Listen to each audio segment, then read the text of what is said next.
Good evening and welcome to tonight's episode of Eat, Crit and Survive, where a bunch of guys are gathered independently to play some Dungeons and Dragons. Whoop, whoop. We are socially distancing as much as we can, particularly me and Matt, given that we live in the same home. But we're here to play some D&D and see how it goes. Together. Sorry? Not allowed in supermarkets again. No. Well, one supermarket, other ones are okay with it. So, how's everyone doing? Yeah, not bad. That's a shrug of two people who still have to travel to go to work. Yeah. I basically have to go from my bedroom to the sofa. That's pretty much it. It's essential travel. It is. It is essential travel. It's not so bad. The roads are all really, really quiet. Yeah. Bizarre reason. I don't know why. I can't imagine. Yeah. Uh-oh. Uh-oh. I've been being haunted by scarecrows, so it's fun. Yeah. Oh, he's replaying the Arkham video games. Something else to do, so. Yeah. He has nothing else to go on with, so might as well. So, a couple of things before we get started on that. We are obviously social distancing with all this stuff that is going on. It's important to keep in touch with each other as we're doing. We're playing this, we're playing another game on Wednesdays, Matt's running a game on Mondays. People are talking to each other, we're keeping in touch, and it's nice to reach out and make sure that everyone's doing okay. But we have to remember about some of the businesses and some of the things that are being affected during this time, including your friendly local game stores, like the one that is local to us, where we first started playing D&D together, War Games Workshop in Northampton and Milton Keynes. They are what? Open face. I'm doing an ad. Shh. They are currently, their main store is closed, but if you do message them on Facebook, if you live in the Northampton and Milton Keynes area, they are doing deliveries, so you can get your gaming fix. We have taken advantage of that here because we have a lot of time where we're just sat here and we've run out of things to watch on the television, so we get out a new board game or two and we just give that a go. So drop them a message on their Facebook page, Milton Keynes and Northampton area, and get some board games. They'll message you back. But also, things like our friends Game Tea, they've got some wonderful stuff that you can get off their website, and D&D accessories, including my very nice little stone dice that I picked up from them. You can get all sorts of things on there from them. Have a look, see what's going on. I think there's a hashtag that's going around for people that have closed their conventions. I'm not sure what it is. But have a look on the internet, try and find some of those creators that can provide you with stuff on the Twitters. Because we're old and we don't quite understand how these things work. Connor is the youngest among us and he has no idea. Ooh. Ooh. Who runs our social media content, Connor? Me, because you won't do it. Because I'm too busy running my other social media empires. Run ours! Run ours! Run ours, and then I don't have to do it. I've got enough that I need to deal with. I need to think of cruel and interesting ways. 700 followers on Twitter are too busy to be doing D&D, or whatever you want to call it. Why not make Matt do it? You're just saying he's got nothing else to do. Yeah, but Matt knows less about Twitter than anyone else because he doesn't actually have it. I did? You did for about 10 seconds. A few years, but then I got bored of it. Yeah, exactly. So, no mind. I got bored of social media. Internet. So yes, all of those nice things. And I believe that we're coming to the end of the Kickstarter that we have been supporting, the Critically Pins, a series of RPG-related, multiple LGBTQIA+ pins that lets the people at the table know who you are and the fact that you love playing RPGs. So you can go check that out, Critically Pins on Kickstarter. They're making a last push. They have actually unleashed the first of one of the stretch goals that they're going to do, which was, they moved that up to regular funding, the identity pronoun pins, now in a nice purple that you can get. So you can get a nice little pronoun pin that you can get to identify what your identity is. So have a look, check that out. And with that, I think I've run out of things to say that aren't related to the campaign. So we shall dive in. You'll notice Ross isn't here tonight. That is because he is off doing a virtual birthday for his brother. His birthday was on Wednesday, so I don't know what's happening now. I can only assume this is when Fraser's got time off work. Although given that he's a fireman at an airport, Mm. There's still got flights coming in and out, I guess. I don't know. Some, not a lot. He's still busy. But yeah, he's off doing that, so check in with your family. So, where we last left off, you guys have been travelling down the Anarchic Canal and have made your way into the Swamp of Rancor, the Jungle of Rancor, my apologies, where you had been attacked by a peat mammoth and some ghost inspectors that had got in your way, and had met some dragons that had been kicked out of their home.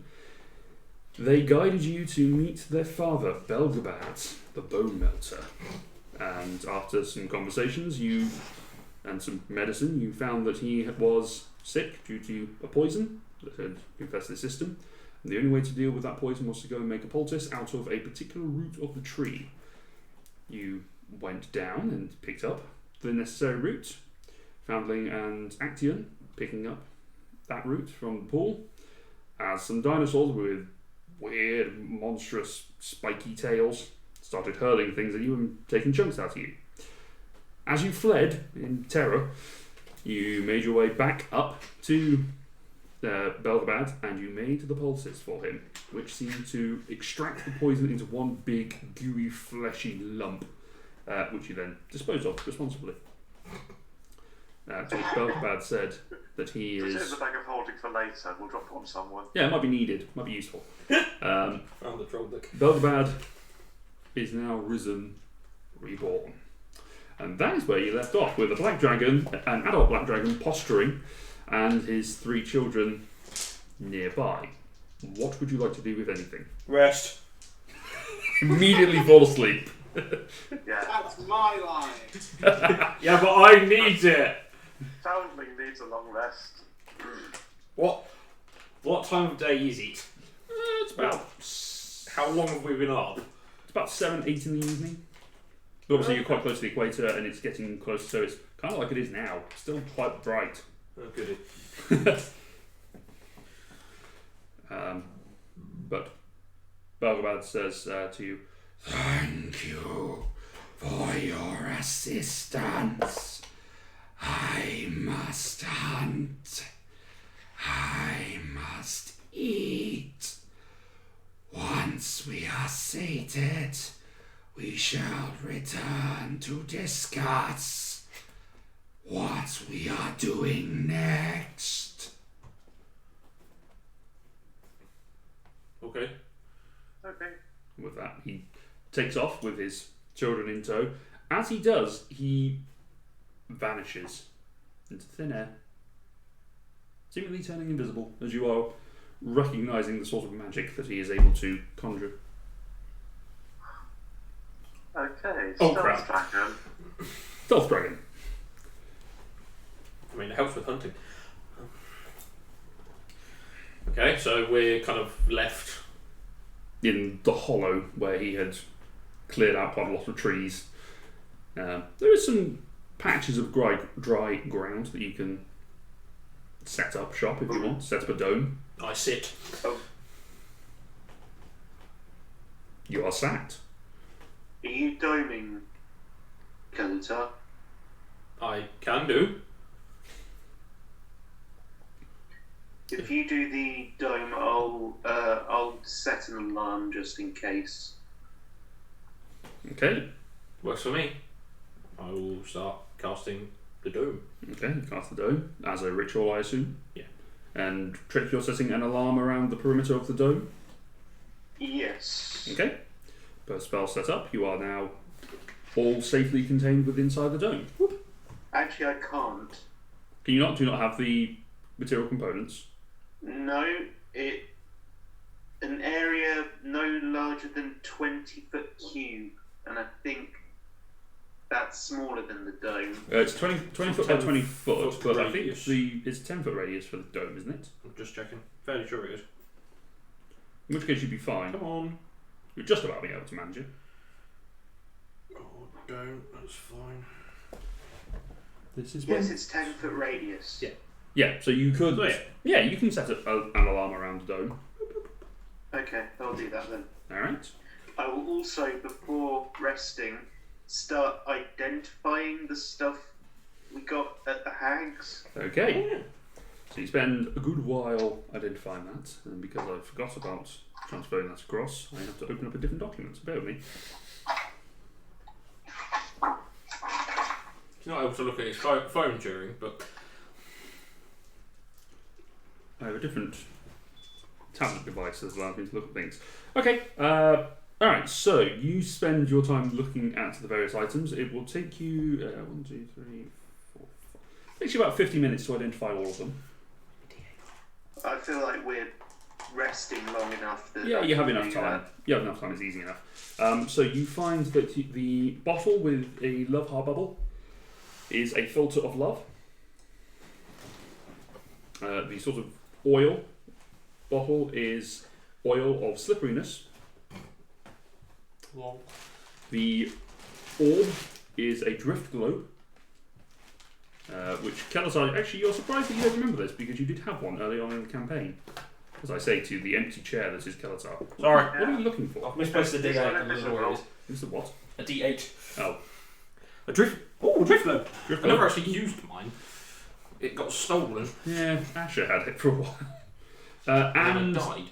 an immovable... If Kenatar mentions this drift, we'll just toss it to him. You have a drift globe. Cool. I will stay. An immovable rod. Helpful. And a bag of never-ending twine.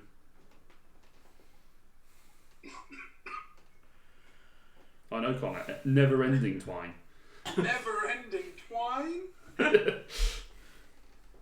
So, the plan is we bury them all in twine. Have you ever seen this really old movie called The Empire Strikes Back? I'll bring them down. Oh, yeah, yes, we should try that on the big dragon.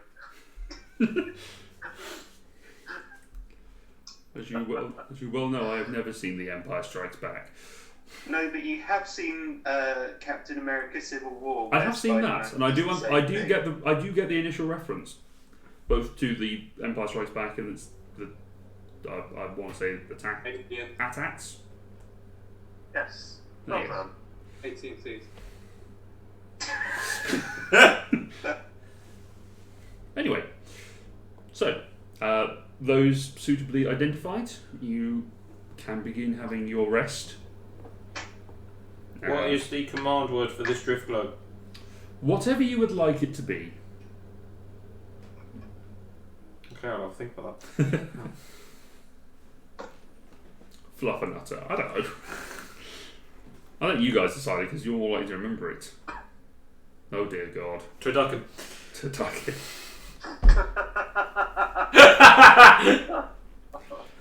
Is that our safe word? How do you know about safe words? Do you really want to know that? No. Abort. He's a bard. That's true. He knows all about the safe words. So, with that Turducken. completed, is there anything that you want to do at this point before the dragons return? Or are you going to chat to them in the morning? I would like to chat to the party. By all means, chat to the party. You have the opportunity to do so. Earlier, when we encountered the Mammoth and the spirits, one of the ghosts was able to take control of me. I've been reviewing the meditation techniques Master Mel taught me. They seem to be mostly about maintaining calm and focus when another is trying to affect me indirectly, whether that be frightening me or other means. It doesn't seem to offer much help against being taken over. Does anyone have any suggestions? Other than try not to be taken over, no. All of us have our weaknesses. We have to work out how to fight them on our own sometimes. That is very wise. I shall continue to meditate and hope for enlightenment. I surprise even myself sometimes. It's very philosophical of you. Okay. Oh, that was it. End of conversation. That's it. Right. Yeah. Now someone might have some strange power or some magic item. I don't know. Not against ghosts that you know of. Or that they know of, apparently. I mean, we have that diamond. We could probably afford to commission a proton pack. I mean, yeah, as long as you don't cross the streams, I think you're okay. Haven't seen Ghostbusters either, but I do know that reference. Mostly because it pops Have up you on... seen any films, Luke? Not really. I've seen half of Jurassic Park, and that's about it. It probably wasn't even the You good didn't half. even get to the bit where Dr. Zhivago turns up. No. I don't understand that reference either. Shock. Oh dear. Pop culture. My general response to pop culture thing. Anyway, alright, so after about an hour of you sitting around and doing various things, some of you trying to get to sleep, Belgrad and his sons do return. Do they squash the dome? They do not squash the dome, but they land next to it and look confused at it. They can't see you, it's opaque. I know. That's why I waved.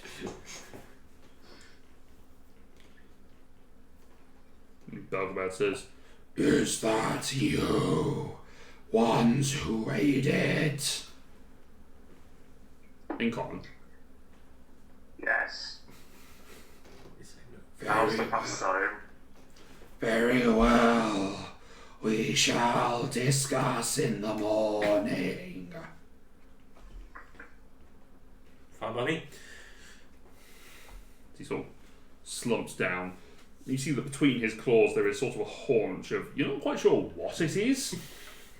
It looks maybe like a deer, but it's probably not a deer. You're not quite sure what it was.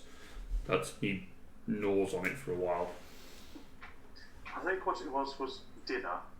There is definitely that. Just dinner. But you do set to rest. Are you keeping watch or are you just sleeping in the dome? Oh, we've got dragons.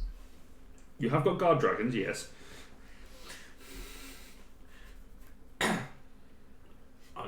I'm happy to keep a watch if other people are. If not, I will just sleep. I'll take a watch. Very well. I will take a watch as well. Luke, I don't have a bowl, but I'm not sure if I can cast Hero's Feast. I think it'll be too long. I would have a bowl as part of my herbalism kit. Unfortunately, it Yeah, needs to be it's a real nice it has, bowl, but- it has to be a really nice gem encrusted bowl. Oh no. Yeah. Worth 1,000 gold pieces. Yep. Can I not put 1,000 gold pieces in a bowl? No. Yes, I'm Matthew. spending on.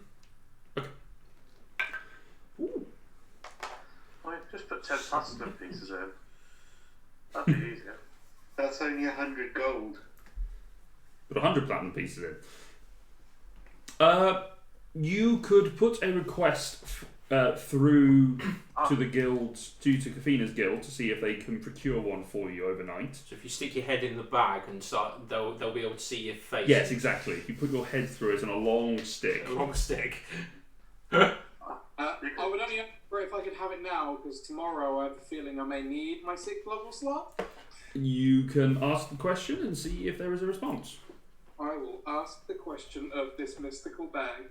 Okay. Who has the bag currently? Kafina. Or either you or Kafina. I'm not sure which. I think it's Kafina. Oh, we'll You check could her. ask for divine intervention to provide you with the bowl. He's used his divine intervention today. I used it. Roll a percentile dice for me, please, Connor. Oh boy. Your finger apparently doesn't have it. No, I didn't actually make an actual item. 1. Just one. I'm not even fucking kidding.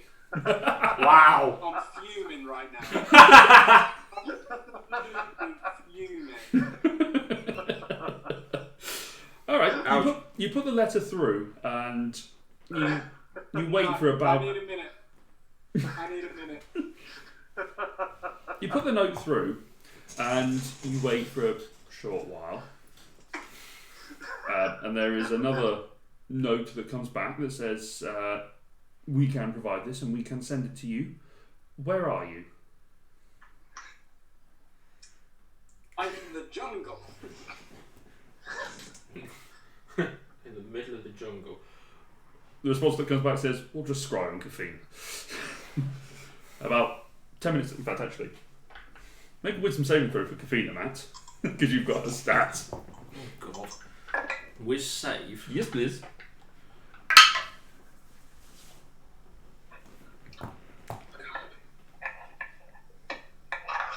Natural ones don't count, do they? Not for caffeine, no. She has to roll. No, she rolls again. That's right. Halfling. Oh, yeah, halfling. I mean, it's not much better. 6! That's fine. You actually wanted to fail this save because they're able to scribe and do. Right. About 10 minutes later, there's suddenly a of energy, and then suddenly this nice gold-plated, gem-encrusted bowl appears in Kafina's hands, whilst Connor speaks to someone off camera. Probably He's Steph. just swearing and cursing at life in general. It's more the fact, it's the fact that you got a 1. He rolled a 1 when he wasn't trying to roll. Yeah, it's 1 on the percentile dices. Oh, hi, Connor. I was just explaining to Steph about how fucking dumb that is. I'm not. Hi, Steph. Hi, Steph. Hi. Hi, Danny. Oh, no. That was That was Wednesday. Wednesday. It's Connor's other mistress. Whoa! You have the bowl, Connor. I will cast Hero's Feast with the biggest smile you have ever seen. Sounds like it. So, if you could roll 2d10s for me, please, Connor. Oh yeah, let's not get Oh, one. Ooh. A 9 and a 7. So, you all gain 16 hit points added to your maximum. So added to the max. Added to your maximum. Okay. Yeah, contemplate that for all your characters. Hang on. You are also immune to poison, fear, and you have advantage on wisdom saving throws. Oh, and also disease. Immune to poison. Immune to poison and disease. Hang on. Override max. Oh, no. I would suggest doing that after you've hit the long rest button because it will reset when you hit the long rest button. I already did the long rest. I thought we were having it. Yeah, you did. It's fine. It's me advising you on when you do the things. You can do the long rest and then add the hit points. Or if you're dumb, just write it down. 16. Yeah. So much easier, you guys. I know. Are you going to give this feast to the dragons as well, Connor? Yes. Okay. Right. They are also immune to poison and disease and gain an additional 12 hit points. No, sorry, 16 hit points. Hey, awesome! It remembers my usual max HP. It does. Yeah, you just have to. I made that mistake. I put in what I thought my max HP was, and all of a sudden I had 190 hit points. I was like, "Whoa, that's not right." Right. Okay, that tips the scales in your favour. That's Oh, 2. they are gracious of the extra meal that you have given them. Give me a minute. Or whilst you do everyone. Yeah. I haven't added the. You were lucky. I gave that a 25% chance that they would be able to do it, and you roll under a 25. So well done, you. I'm just fuming that I could have used that, to ask a god to do whatever I wanted. Literally whatever I wanted with the one. I could have won this immediately. That's not quite how it works, but sure. I mean, we could call Gundaver and ask him to use his wish. You haven't got Gundamir with you, it's Cedric. It was Cedric. Hang on. Right. That's that bit. Alright, so long rest had by all. The dome fades away. I was going to do watches, but actually nothing happens in the night because, as you say, you've got guard dragons. So, next morning, you come to consciousness and you see that Belgabad has taken to one of the other dried sections of land and has taken to carving away. Kind of like, Toothless did in How to Train Your Dragon. He's just carving away with his talon. Drawing. So you have watched movies? I have seen some movies. Some. I've seen Shrek, Frozen, all the classics.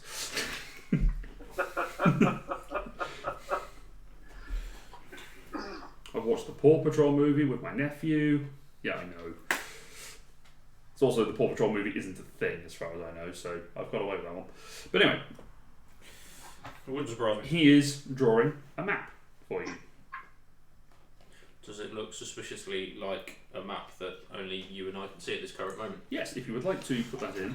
As Belgrad says, this is what the lair looks like.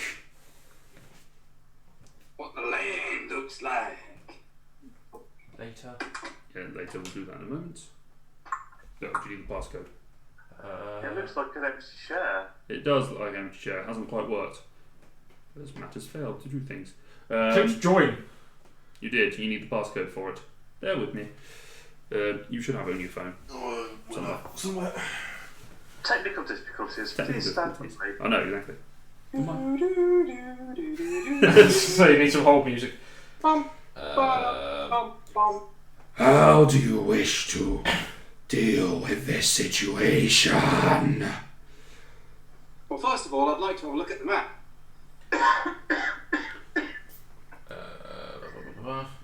Nice. I think our intention is to spy on the meeting, gain what intelligence we can, and then dispose of those who are there. I think we're talking about killing the dragon first, Foundling. I do not care which order we do things, as long as the dragon is dead. What's wrong? A dead dragon would be hard to hide if there is some suspicion. Then we spy on the meeting first and dispose of the dragon after. That would be acceptable. And are we going to dispose of those who attend this meeting? All of them. Why? Because they're all Because they have bastards. limits. Huh.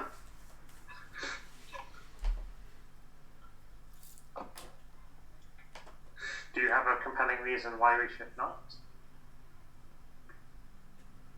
Someone's joined the meeting.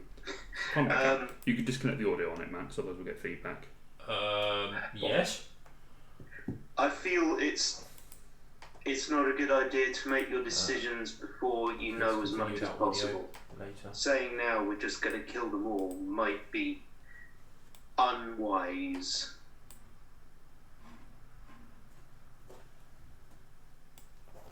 Well, I am very wise. Some might say wisdomful. Some would say. But we do know that these people are inherently bad, and they should not be. Well, what if we are too slow to act and they escape, and someone else innocent dies? If there are some people at this meeting that I think might be, they don't deserve to live any longer than they currently have.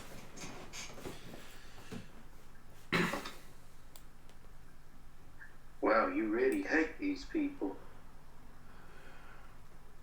Put it this way, I lost a year of my life because of some of these people. So this is the map of the lair. How well can you all see that? Very well. Quite. Can't see the bottom very well because there's people's faces over it. Yeah, there is. Hang on, I'll do this. Hang on. Ah, that's better.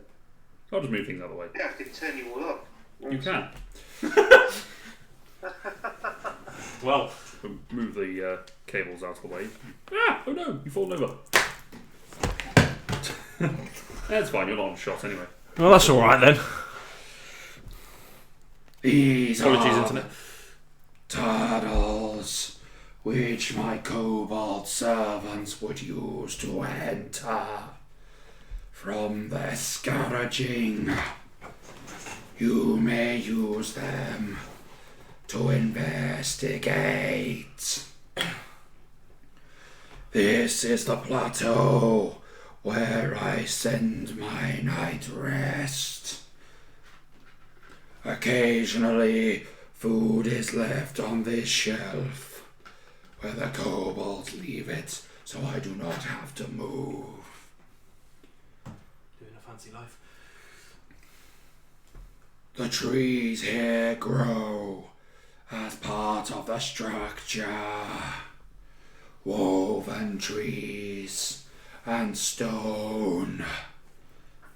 The entrance is guarded by an arch of vines. Here. And my water here. And my normal acid here.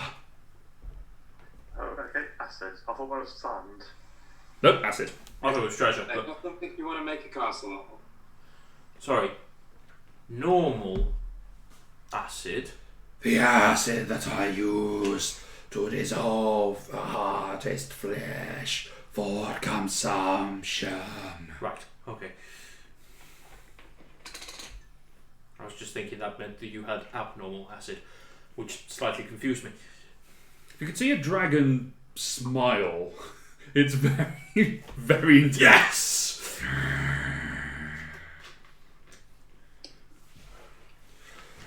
So you may enter through these tunnels if you wish to spy. The shelf where food was previously left may be a good location to spy from, provided of course the other dragon is not there.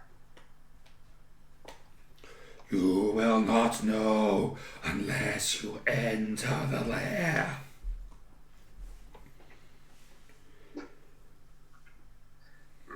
It appears the shelf branches from another tunnel. We could assess it when we get there.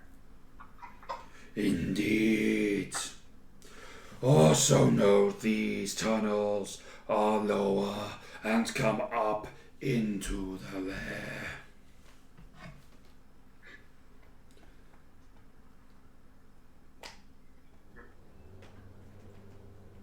So I believe we have a plan, don't we? We use these tunnels to get close, attempt to span a meeting, and then either dispose of them all together or just the dragon when the others have left.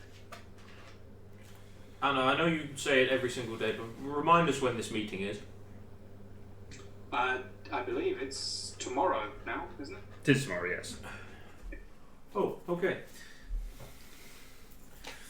Sorry, just for context, it's a green dragon that Belkabad's very angry with, right? Correct.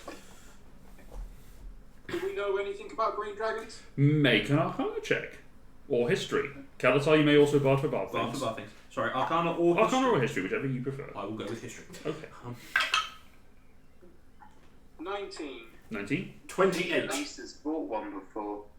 That's on history. Yeah, that's true. Kalatar has fought one before.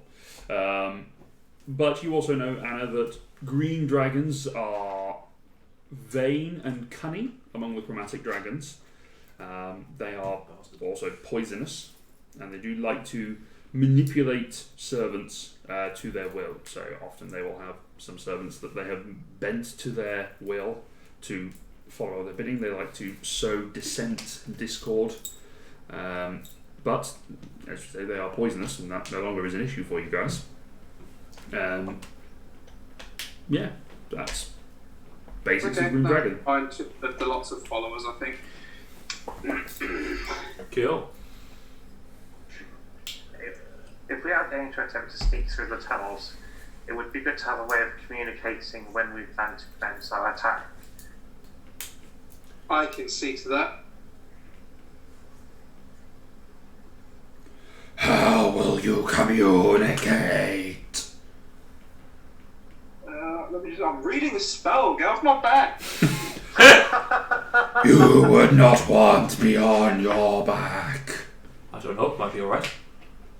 I've heard of having a monkey on your back. This seems a bit extreme. And old dragon. I mean, there were monkeys. I can give us telepathic communication, but it only lasts for an hour. Between how many people?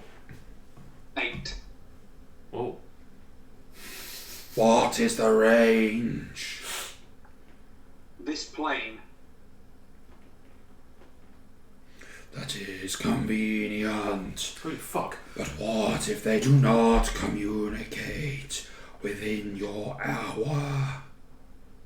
Oh, well then we would need another way. Make a religion check, Anna, because I know that you're... Or just a straight wisdom check, actually. Probably better for you. Religion? Or wisdom.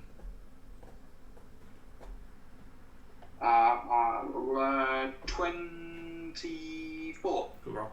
Religion. Okay. You do know that as part of your training, you do have access to the sending spell. I do. Well, that's true, because you can change your spells on a long rest. Or change a spell on a long rest. Yeah, I think I've got sending anyway, but go away. Sorry. I can also mind link with a creature infinitely. That's 120 feet. Maybe you need to be able to see the creature, don't you? One creature. I need to see it at the beginning, but afterwards, no. Yes, I have sending as one of my spells. Okay. Is that your racial ability that you can mind link? Or is Yeah. that part of the... Okay. Okay. Then, yes, you could set up that mind link between yourself and one of the dragons and say to them, go. How far from here is this lair? About a day's travel. Shit, so we need to get going. Oh shit. Was that in character or... Out of character. Out of character, it seems like it was a waste of the hero's speed. Yeah, I thought we were going to get there now. Well, you could do another one at the end of the day. in the bowl used? Another bowl. You would need another bowl. Can we ask the Concord for another bowl? Not the conquest. That's a whole different thing. That's fair conquest. The contrivance union. The contrivance union. Roll another percentile dice. 2. I mean, this is for the end of the day, isn't it? Yeah, but he has to. If he puts the request in, they're more able to actually secure it. 23. Okay, they say, yes, we can get another one of those and send them to you later. It will take some time. All right. So the Hero's Feast may not get used today, but there you go. So for the dragons, it's a relatively short flight. That's all right then. But for you guys, it's a bit of an awkward walk through the swamps. Or the tunnels, or both. It's a bit of both. We're not right on Belgabad. You can ask. I will ask Belgabad. How do you ask?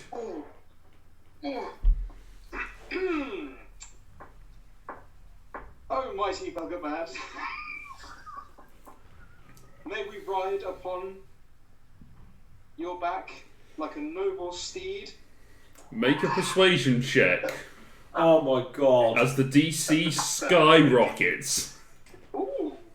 What check? Persuasion. 19? I rolled a 3 and got almost the same number. No. If I flew there, then you would not be able to enter the tunnels. You could drop us off, just 3/4 of the way there. I would be noticed.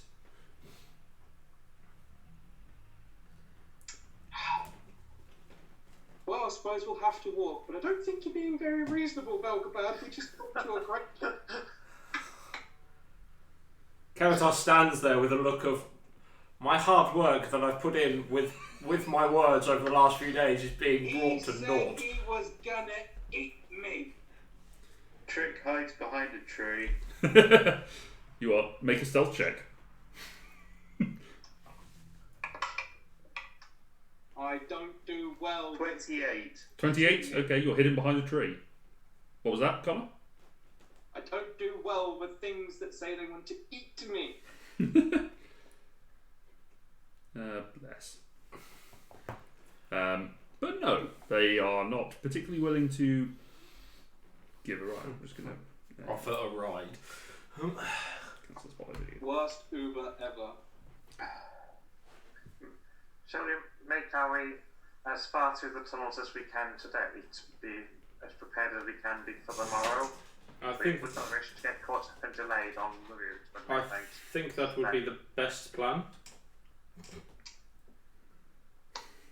Just amused that when you speak, I appear. Yeah. Yeah. You can change that view, you know. Mm. I know. So, alright. Fulmar does offer to, let's say, In one hand. draconic. So you don't actually understand it. Nope. But in which case, Belgabab would translate. Fulmar has said he will guide you to the tunnels. He is smaller, and therefore should slip unnoticed. I would suggest we attacked at night, so that we are less likely to be spotted. That is fine with me. I mean, if we do go for after dark attack, it would certainly make your lives a lot easier with your natural camouflage.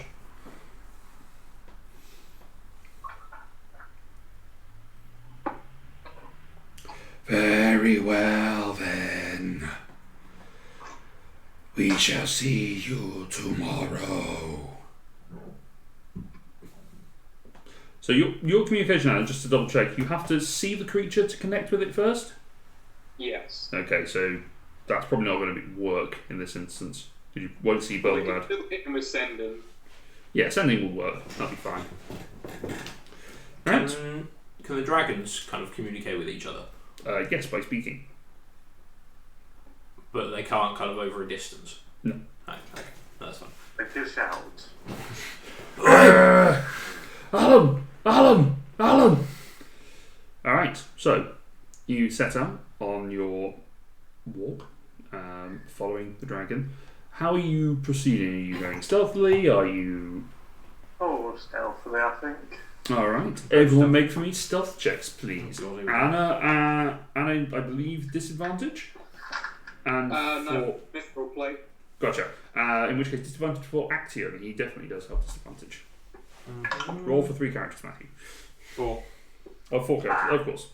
Still got Jumbo. She's not doing anything. Hang on.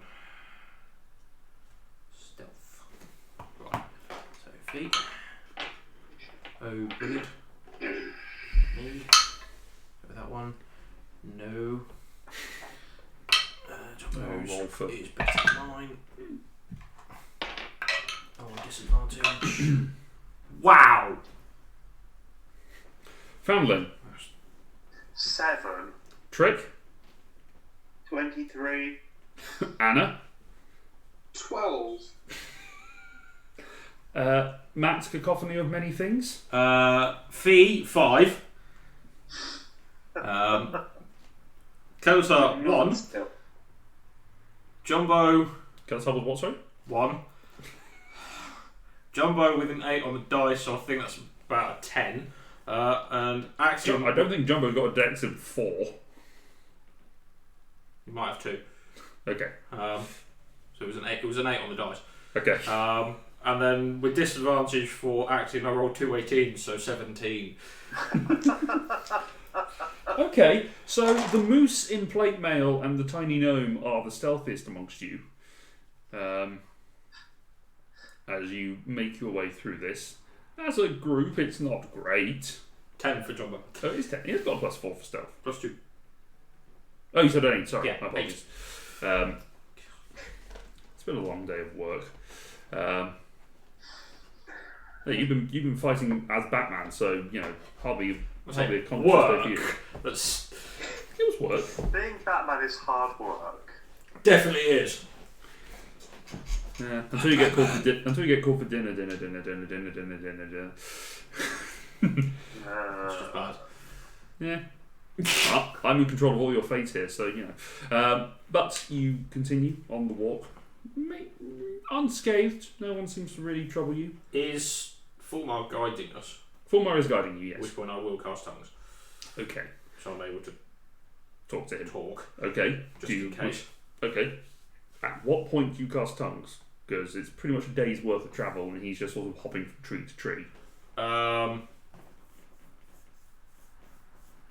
After a couple of hours of travel, I will cast tongues and just kind of make sure that everything is okay and he can't kind of see any imminent danger. He's not seeing any imminent danger. He is starting to notice the impact of an infiltrator of a green dragon over the general landscape. Mm-hmm. Seeing that his father's influence seems to be wearing off somewhat. Okay. But you continue on the journey. There's not much that bothers you. Cool. When you get to about sort of 5 in the evening-ish, Fulmar says, This is the place where the kobolds enter. And it is a relatively thick tree, but it does look like this is going to be a problem for Axion to get through. Just because of his width, of his head. Oh goody. As he does go and indicate to a door that is built into the tree, which then has a ladder going down it.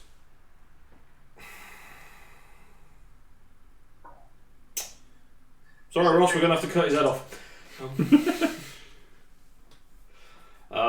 Okay. Is it going to be possible for Axiom? Just difficult, or is it kind of impossible? There are ways that you can do it. I just need to double check something, whether or not that is an option. So, send him in head first and we can jump him down to sort of push him down the ladder. You may not appreciate it. Cast reduce on him? That is a possible option. I'm just checking whether or not that is an option for... Stick him in the bag of holding. I mean, you can do that. we actually could. We Just could put him in the bag of holding for a minute. Isn't he bigger than the opening of the bag of holding? Yeah, his head would be, actually. Yeah, but if we got rid of the rest of his body, we could sort of pivot the head. His antlers, that's the problem. And if he's got a head sticking out, he wouldn't need to worry about breathing. This is a brilliant plan. It has no flaws whatsoever. Given we're on a spy mission, is it worth telling Actian stay with the dragon? He would get left behind because they would get to the fight a lot quicker than he would, and we already know they are unwilling to act as steeds. Well, that's what Belgabad was unwilling to be a steed. Fulmar is a He's lot probably smaller. too big a problem. I'm thinking the distance now is much less. It wouldn't be that far for him to walk to the main entrance when the actual fight actually happens. It also means we can be more stealthy in the tunnels, because... I don't know, who's one of the stealthier ones? I don't have access to a nudge. No, there's Gafina. Would have been useful. Me and Axiom could go up to the feeding plate. That's through a tunnel. That's through the tunnels. So it's getting him into the tunnel, which is a difficult bit. Wasn't there an outside bit though? Yes, you could walk through the middle of the lair and get there. That is also a possibility. That could only go badly. Axiom could get closer overland rather than through the tunnels. if we are going to use magic to alert the dragons, we could use the same magic to alert him. Sorry, I've got it completely wrong. Sorcerers can do enlarge reduce. I just got it. Yeah, they can, but Kafine doesn't have it prepared, so she'd have to use her apparatus. what could possibly go wrong? Well, she could cast a second level. What level is it? Second. I was looking at third. I was looking at third, hoping that it was a third level, because that would have been funny if she accidentally cast a fireball on him. I would kill Kafina. Just do it. It's the easiest way. Actian doesn't know that this is a problem, so I mean, Sure. Yeah, So- I don't think Foundry knows it's a problem. nope. Or trick. I So guess. nobody apart from Kelita. Yeah. So I mean, roll an arcana check and see. I was saying. Kafine says, "I can give this a go. I can see if I can cast this spell."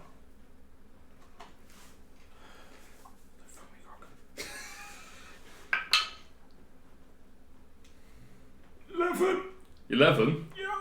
That's a fail. Plus her arcana, surely. Her arcana's huge. That's with her arcana. They rolled a 3. You Her wonder... arcana's like plus 13. No, it's plus plus 8. 8. Oh god. If you could find me Guildmaster's Guide to Fate Ravnica. die. Sorry? Kafina has a fate die. That's true, she has got a d10.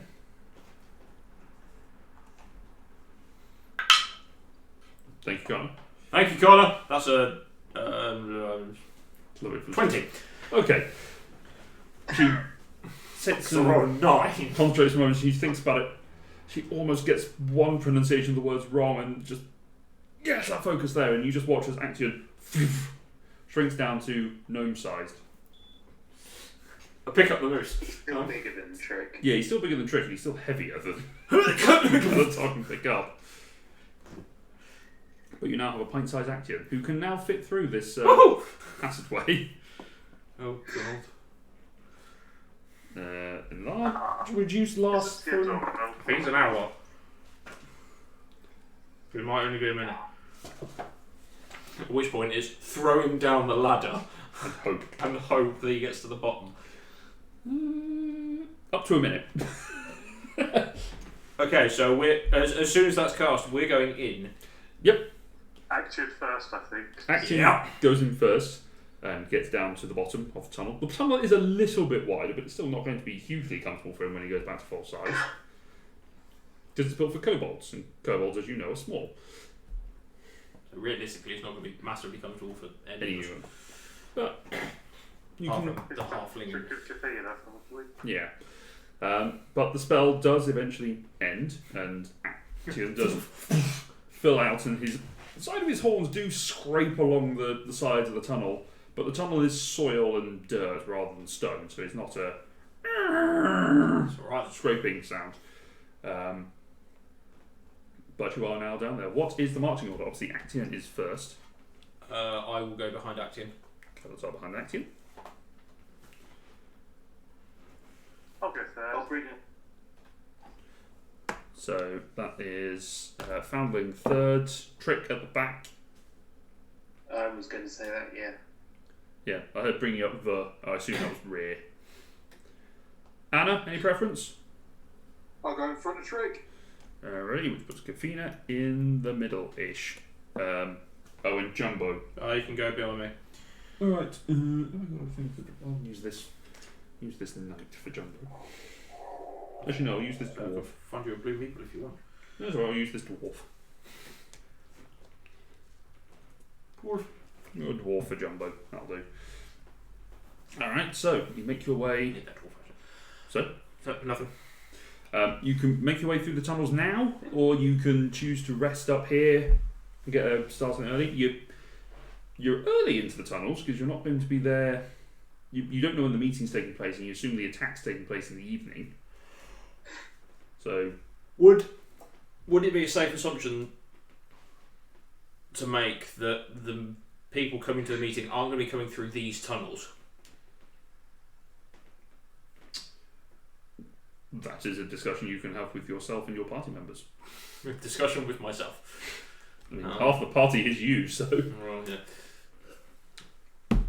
Because my thinking is if they're not going to come this way, then we might as well just head to the main chamber and camp in one of the tunnels.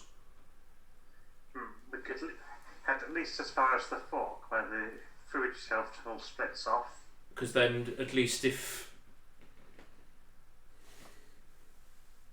we're there, then whenever the meeting starts, we're there. Yes. Or We could take it in turn to keep watch. I couldn't agree more.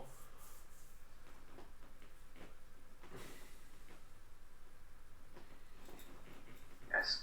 Shall we go then? Let's Proceed go. down closer. Alright. My 3 characters are moving.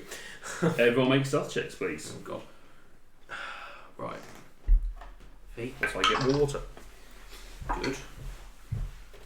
Jumbo. Okay, that dice gets rejected. Where's my Kelatar dice? There it is. That still didn't help. And Axiom with disadvantage. Wow. Okay.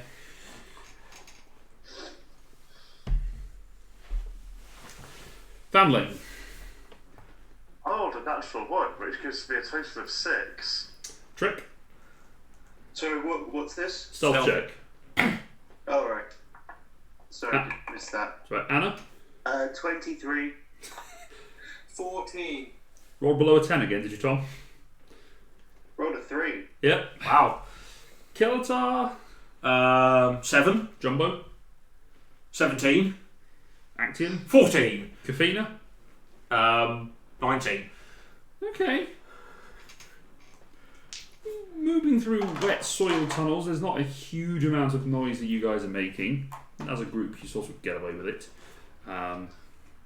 You make your way through the passageway, and eventually it does widen out a fair bit. Seemingly where a number of kobolds come to.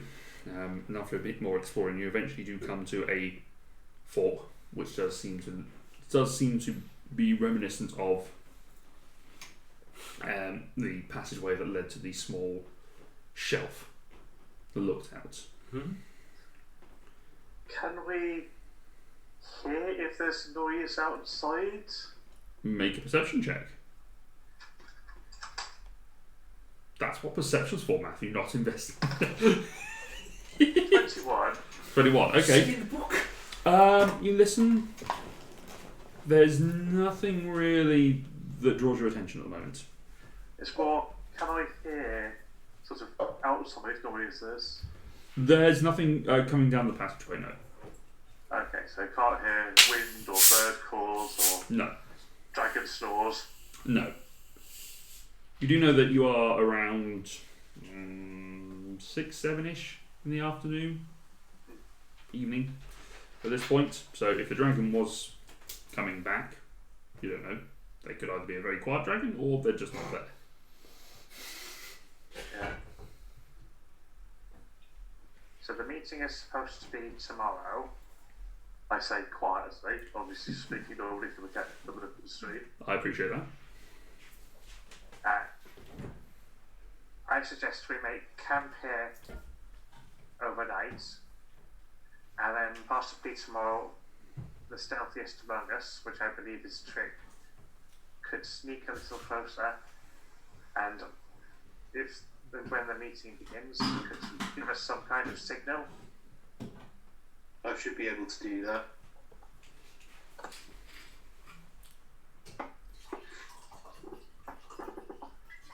Okay.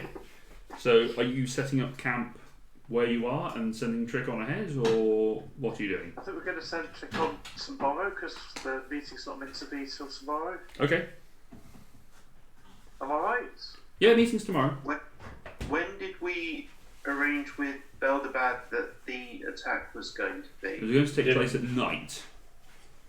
But obviously you did have... It was going to be at night, not tonight. Because obviously he appreciated that you had your meeting to observe. But you didn't know whether or not when that was going to happen during the day.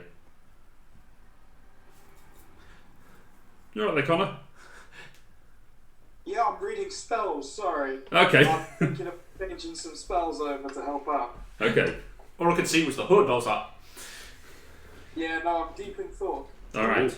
Make another wisdom saving throw for Kafina. another wisdom saving throw for Kafina. Yes, please. Okay. Where's that? Please fail. Roll badly. 10. Okay.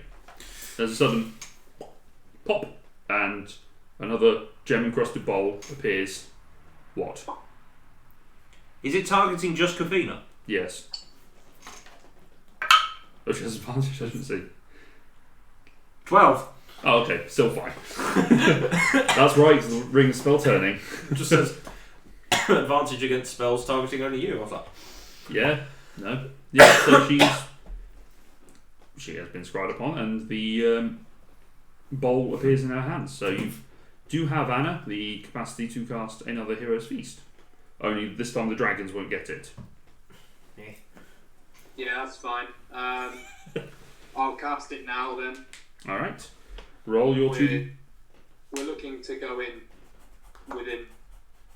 Actually, no, should we have it much later on, just in case we have to fight at night? I'd have it as breakfast. Fighting at night is the plan. I'll cast it later. I can't have it as breakfast because it will burn a 6th level spell. Good point. So, midnight Heroes Feast? Midnight snack. 11:30 is Heroes Feast. Alright. I don't want to push the boundaries, I don't want it to be finished casting at 12:01 and you've used your spell slot.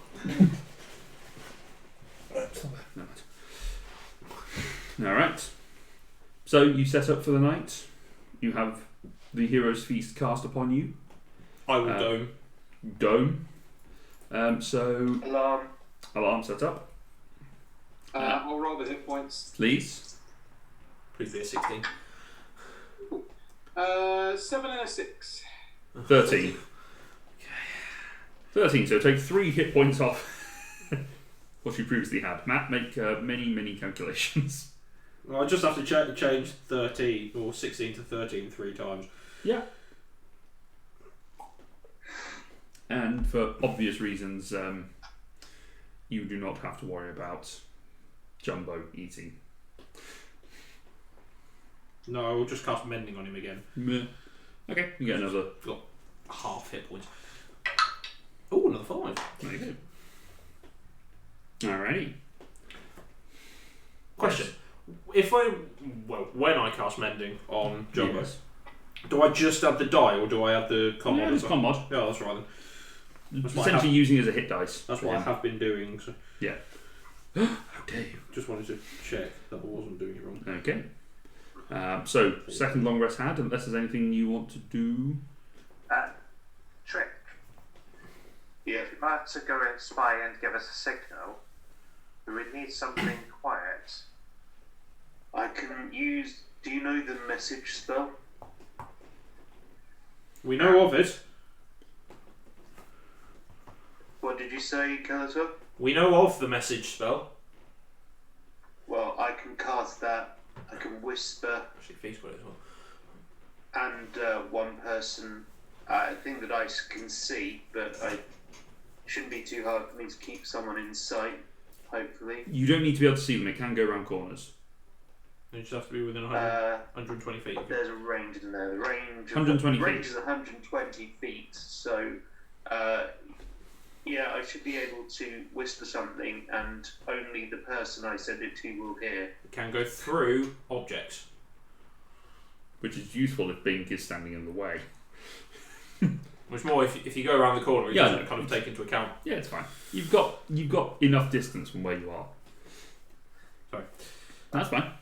Well, that's I mean, if it, I feel like if it's along a corridor, that counts. It's not the You can do it through. I'll save the effort of worrying about this one. The corridor's not 120 foot long. You're okay. Also, there's no stone, metal, or wood between us. This part is becoming a little bit more stony, but it is mostly soil. So it shouldn't. It's fine. It'll be fine. It's not a problem.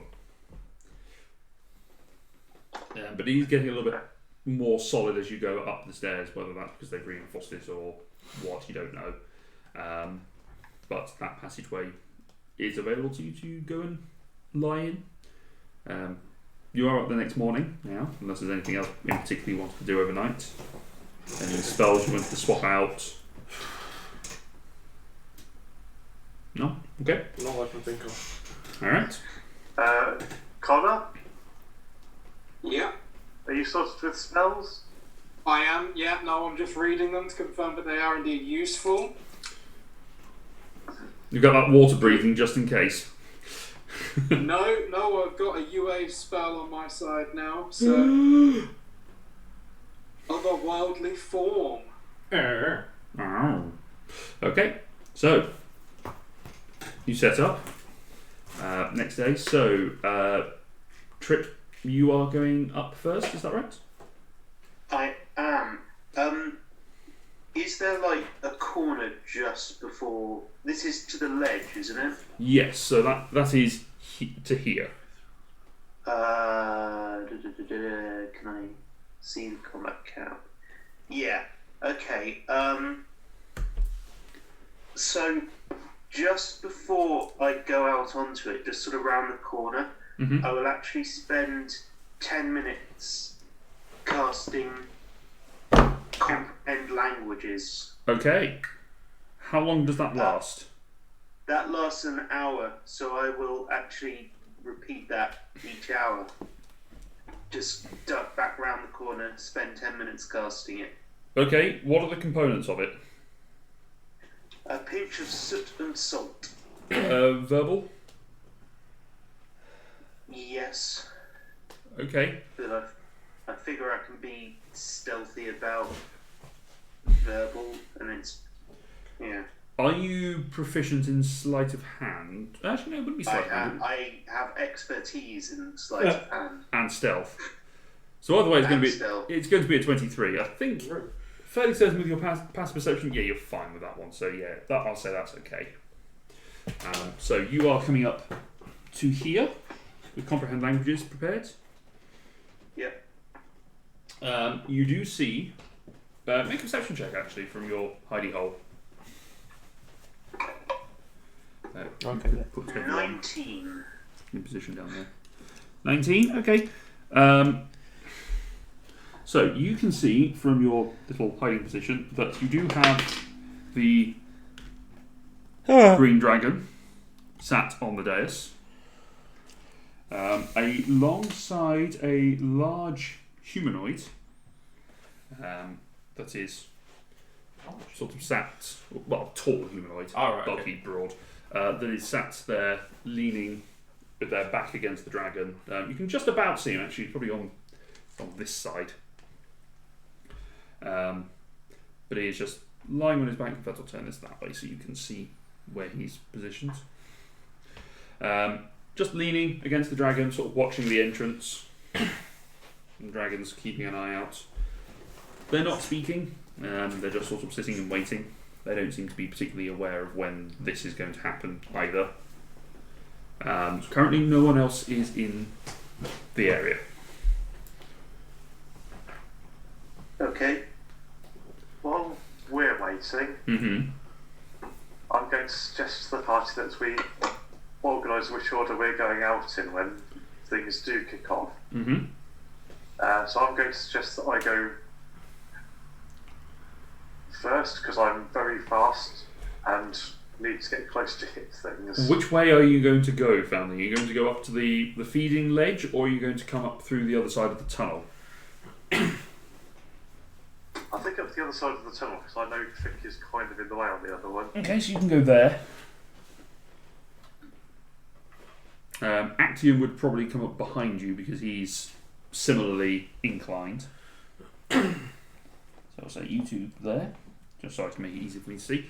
Kalatar, Kafina, Anna, you're leaving Jumbo hiding, aren't you? I will instruct Jumbo to stay here until we have returned. I'll take Jumbo out of that Oh, poor field there. Jumbo, he's going to be stuck here forever. I'd rather him be stuck than and still alive than dead. What about Kelatar, Kafina, and Anna? Where are you guys going to position yourselves? I want to go wherever Axiom is going. Okay, you can follow Action. I will go up the same path as Trick has gone up. Okay, so you be up there. I can only send the message to one person at a time.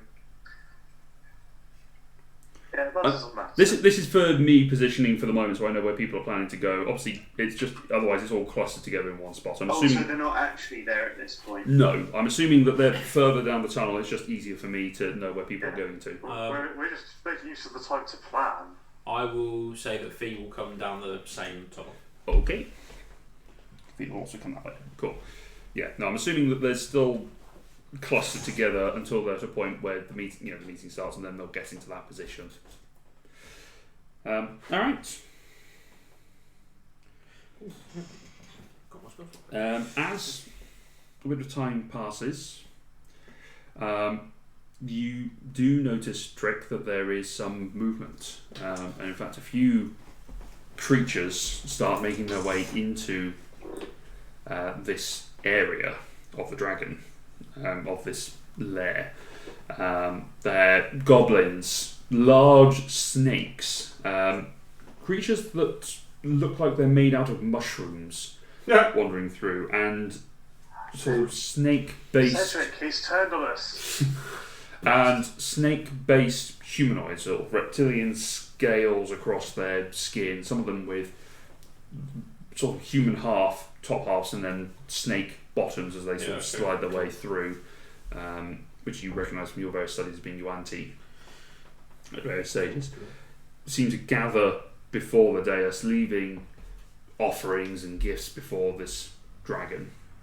From your understanding of it, they seem to be giving worship to this dragon as a saviour and as someone who has removed an oppressor from them. Good. One of the female Yuan-Ti walks in completely naked with sort of patches of scales across her body, fully humanoid, but just covered in scales, but nude. Walks in, and you hear her say, "We should be vigilant. We do not want any delays for Lord Acrimony's arrival. We shall scout the forests to be sure that none shall intervene." There's a sort of a corresponding roar of agreement as everyone then filters out of the room. Yes, Matthew? No, just trying to remember. Well, Acrimony. Yeah. That name is familiar. Yeah, I know. I'm trying to remember who it is. As Tom pulls apart the cult map. Yep. I was thinking, where is the cult map? Oh yeah, Tom's got it. Tom's got a copy. I've got a copy somewhere. I don't know where it is. Acrimony is one of the... Sorry, Tom? I will I will use message to send that specifically to Kelatar. Okay. Okay. You have seen the map, and you do know that Acrimony is one of the... Not quite the inner ring, but he seems to be, that he has got a branch of 3 beneath him. Yeah. So he seems to be sort of second in command of a branch. Okay. Underneath undergrowth. Oh, okay. Is that one? And had Spore, one of the Void Speakers, and another creature that you know to have been deceased. I think it was Dagger. Oh, okay. But you also remember that Anna did say that Acrimony was one of the individuals coming, along with Gorgon, Walker, and that they would be meeting Spore here. Okay. More time passes, and you can see from where you are, Trick, that the sun is starting to set. You're starting to get, sort of the reds and purples of sunset starting to filter through the trees and into the cave system.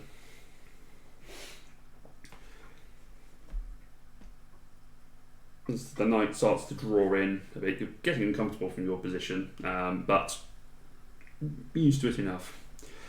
There's suddenly a grey-purple flash of light in the centre of the chamber, and two creatures appear.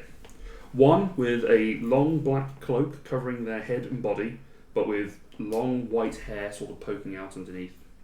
The other has distinctive curves and is clearly female, but her hair is moving underneath the hood.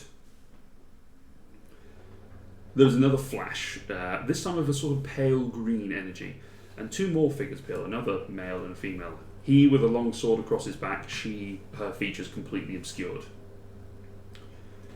The large humanoid stands up and pulls a twisted metal ring from their belt, stepping towards the centre where all of these 5 are now gathered. They each place their hand on this ring and they pause for a moment and then release it before he tucks it away again. I will send a message saying, I think the meeting's happening now. Okay, so that is passed down to Kelatar, or whomever you're sending it to. Yes, Kelatar. Okay. At which point I will respond, thank you, we will get into position. Everyone who is moving into position, I need you to make stealth checks, please. Yeah. I actually, on my group, Yes? I'm going to be casting silence on us. Okay. Nice. I'm going to double check something with silence. Ooh, finally.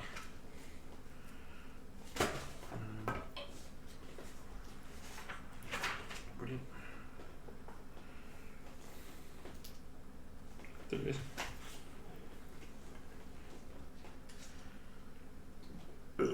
Okay.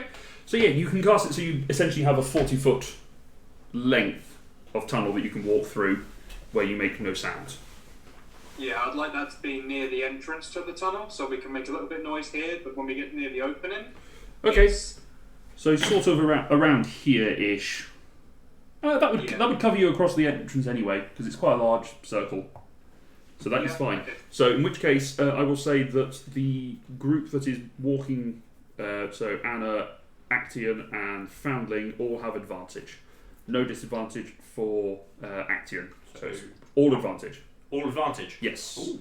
And then for Kelatar and Kafina to make separate stealth checks, please. Ooh.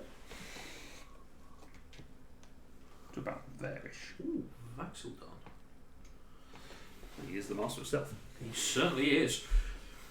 Alright, Anna, 17. Foundling.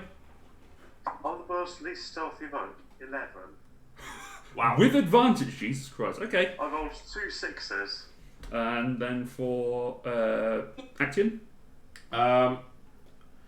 19 19. Okay. for a natural 20. With Anna with advantage, sorry, she got a 21. Okay. So as a group, you're okay, and also the silence has deadened the sound anyway. So you're alright in that regard. But they do begin to start speaking. Cool. What language? Undercommon is the first one that starts speaking. Helpful. Yep. So Trick, you understand it with comprehend I can languages. understand. You understand Undercommon. Yeah, along with abyssal, celestial, infernal. Okay. So starting in Undercommon, the white-haired man lowers his hood, and you can see that there is an ashen-skinned elf with sort of long pointed ears, his white hair coming down, and a silver tattoo of a spiderweb across the back of both of his hands. The tattoos are slightly luminous, and they give off a sort of eerie glow. As he speaks in Undercommon, which Anna and Trick, you understand, he says, "Welcome, my brothers and sisters. It is good of you to join me at this time, providing representatives of our branches. I am Captain Acrimony, herald to the Lady Undergrowth, branch of Tartarus. She sends her regards from her domain." He reaches into a pocket and he pulls out a small fungal arrangement, which he then places upon the floor. So introductions, then. Sister Gorgon, Charge of Wall, Guardian of the Ever-Moving Boulder, Branch of Gaia. The woman that he arrived with lowers her hoods, revealing her own features. Long fingers with sharp nails, a green dress, seemingly covered by plates of fungi, but her hair is a long, writhing mass of snakes. She sort of kinks one hip out to the side and places her hand there, the other one underneath her chin.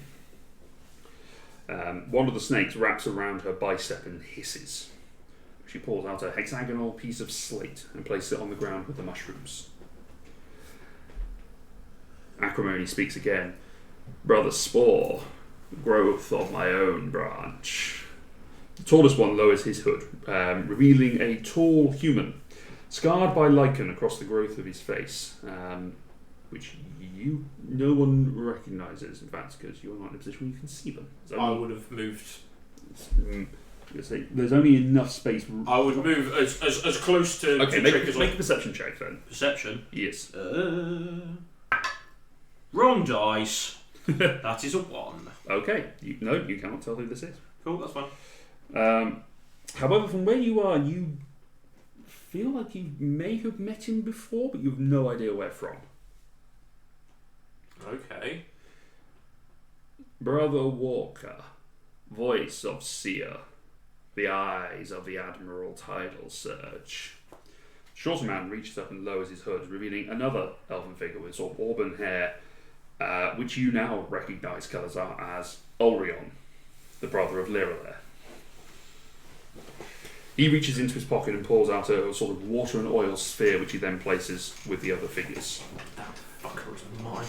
And finally, our newest recruit, Sister Dawn, Light of the Infiltrator, Spy of the Forest Guard, Branch of Pan.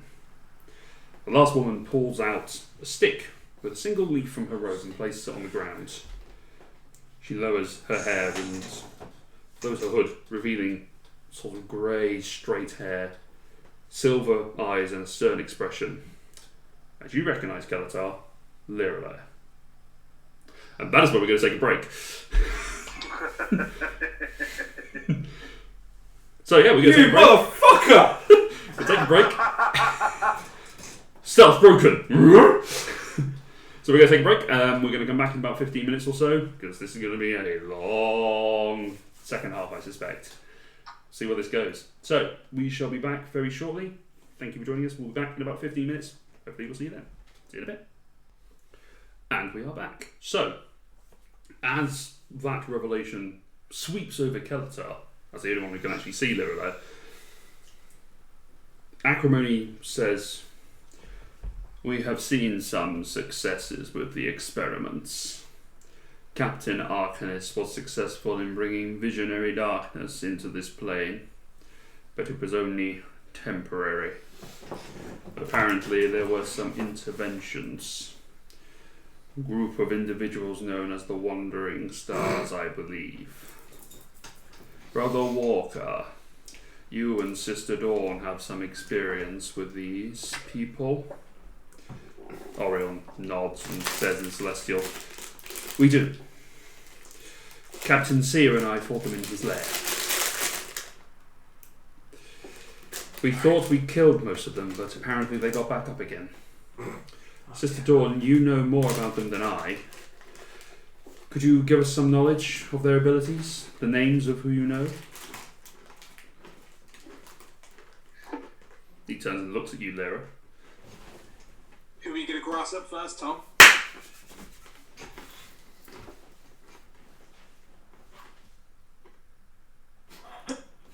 I will not speak of them.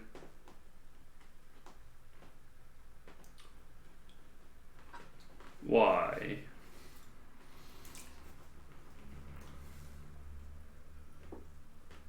Because I refuse to do so.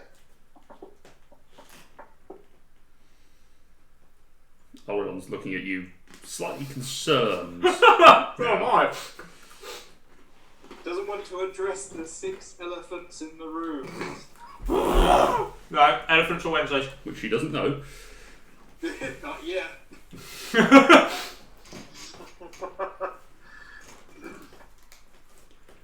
I shall raise this with your visionary. Seemingly you do not wish to advance our project any further.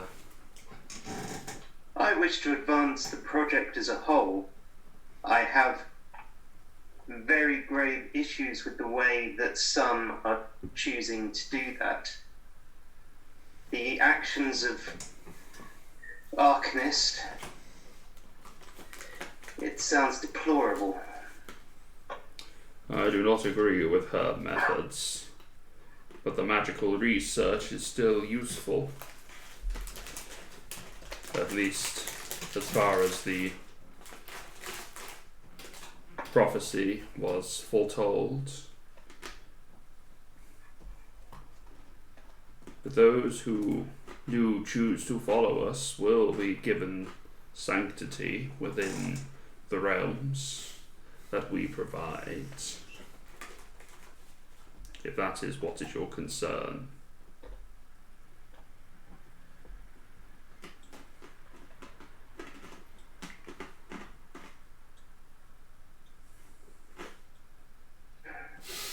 Sorry.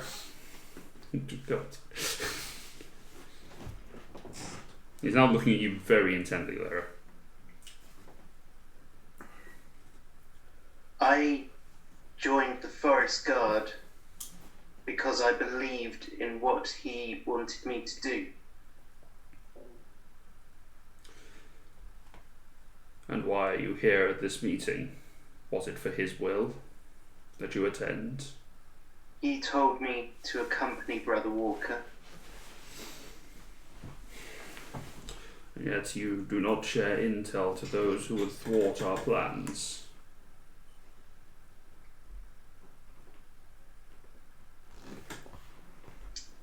Does it sound like Lyra is fully on board with You have no idea. You do not speak Sylvan. thought they were speaking Celestial? No. Ulrion was speaking Ulrion, Celestial. you said was speaking. You said Celestial. Ulrion was speaking Celestial. Ulrion was speaking Celestial. Brother Walk, well, Ulrion was speaking Celestial, but the acrimony who has just been speaking, he was speaking in Undercommon, and Lyra was speaking in Sylvan. Bunch of cunning linguists. What the fuck? Which Trick understands everything. And Yeah, it's really useful. I understand myself. Anna understands most of it. And everyone but Lyra. Yeah. So you would not share information. Can I cast Touch? I will say, My fault. I have been in the Feywild for a considerable time. I do not know even the date here. It's been some time, possibly, since I've seen them, and one thing I do know of them, and one thing I will tell you, they learn and grow fast.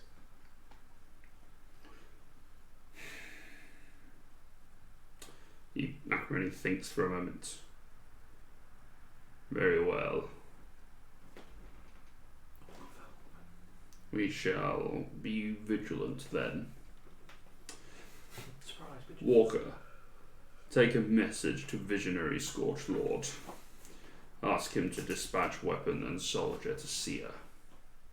He can locate some useful targets to dissuade them, or at least keep them distracted. Also, I will need you to visit Arcanist, gather her research notes, and deliver copies to each visionary. The current locations are on this. And he hands Orion a small scrolled up piece of paper. Sister Gorgon, and he looks over towards the snake-haired woman, shall accompany you, as will Sister Dawn. Brother Spore shall remain here, as the forces of the visionary undergrowth are needing additional numbers, and this seems to be a good place to recruit. Once once you have sufficient, he looks at the tall humanoid, we shall head to Abelos to open the gateway for Lady Undergrowth to step through when the time is ready. That can't be good. The other targets are confirmed within the note. We shall restore balance to the planes and let the vision come to pass. The voices between will not be ignored, and their will be done. At which point, they nod, and there's a few sort of passing discussions, nothing of any real significance, some sort of minor logistics. While how they're going to get there. While the discussion of minor logistics is going on, can I lean forwards and say to Trick, would now be a time to go?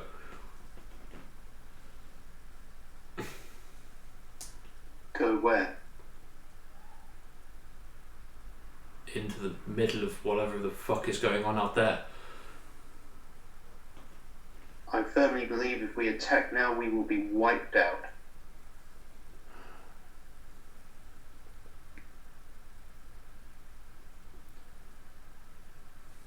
Trouble is, I don't think we'll have this sort of opportunity to make a dent in the cult. There's a flash of purple light, and acrimony vanishes. To hit with a heavy blow against the group. You see the one known as Spore walking towards one of the trees and just about to rest his hand upon it.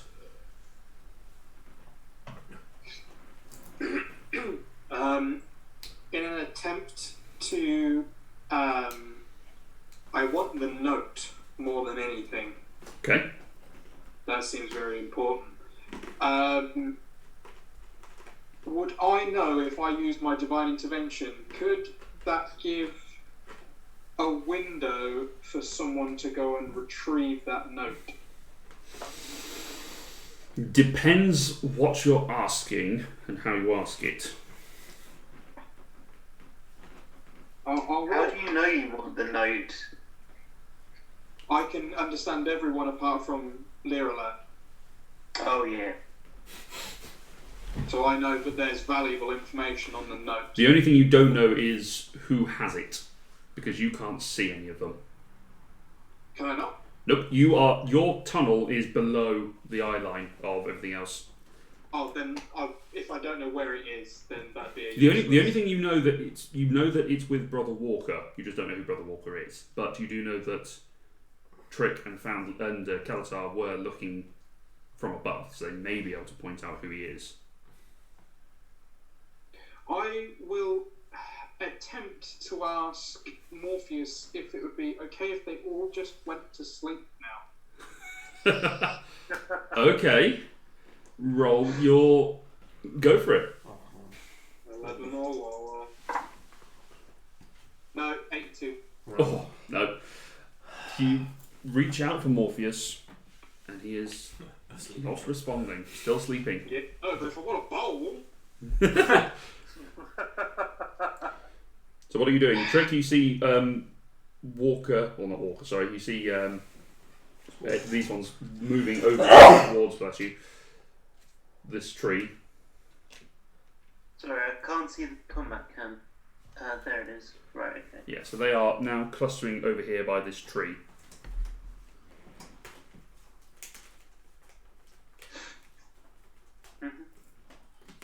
Kelazar, are you doing anything? I will send a message Okay. to The dragons.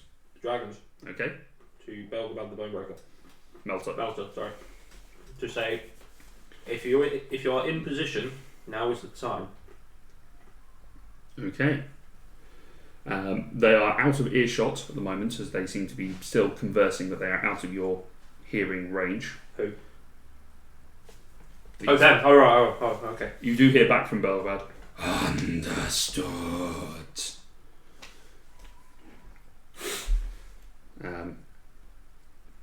Tall one reaches up and presses a hand to the tree, and you watch as this elliptoid shape suddenly appears in the tree trunk, just whoosh, ripping open to another forest somewhere. You watch as they start walking towards it. The snake-haired woman steps through. Ulrion steps through. And Lirale steps through. And the gateway closes. You are watching this happen, so you do have an opportunity to react as they're starting to step through this Fuck gateway. all I can do. Sorry, how far is it from where I am to there? 1, 2, 3, 4, 5, 6, 7, 8, 9, 10, 11, 12. About 60 feet. 60 feet. Okay.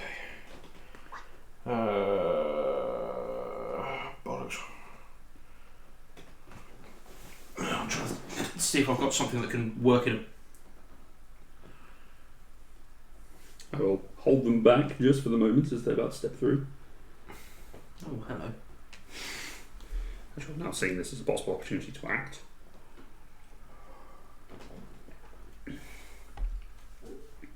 Are they all within 10, or some of them within 10 feet of each other?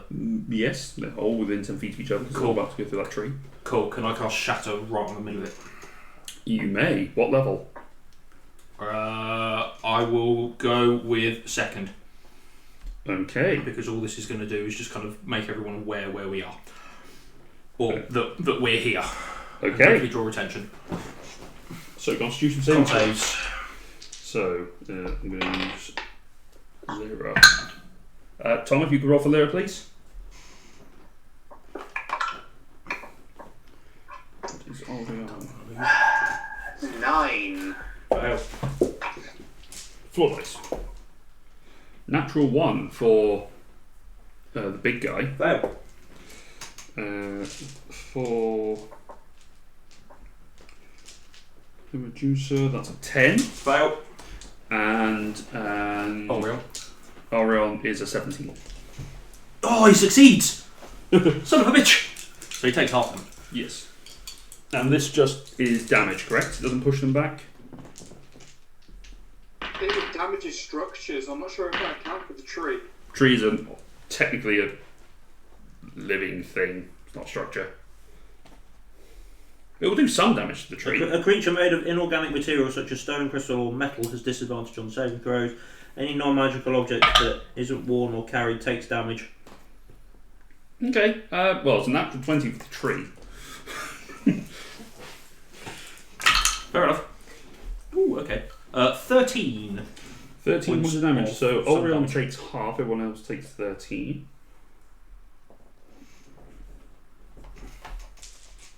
Acrimony is out.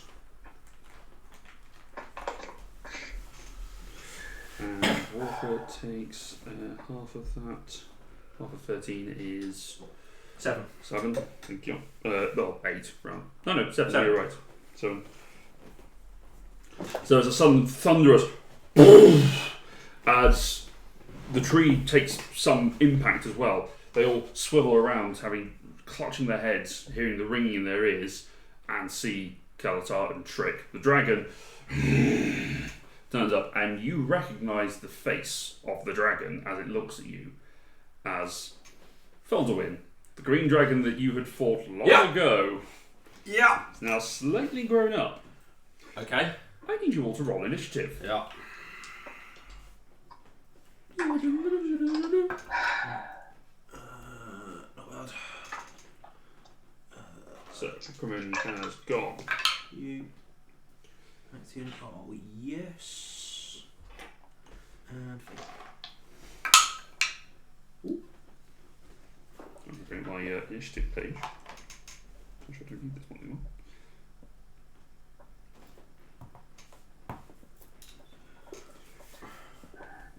Do not want to lose this son of a bitch. Are we ready? 25 to 20 or higher. 23. 23 for Fan. 26 for Lyra. 26 for Lyra. 23 for Foundling. Nice. 20 to 15. 17 for Anna. 16 for Actian. Right. Wow. That also has in between them the black dragons, who are not here yet. 15 to 10. 14 for both Kelatar and Kavina. Oh goody. We'll put Spore in between Kalatar and Kafina. Fine.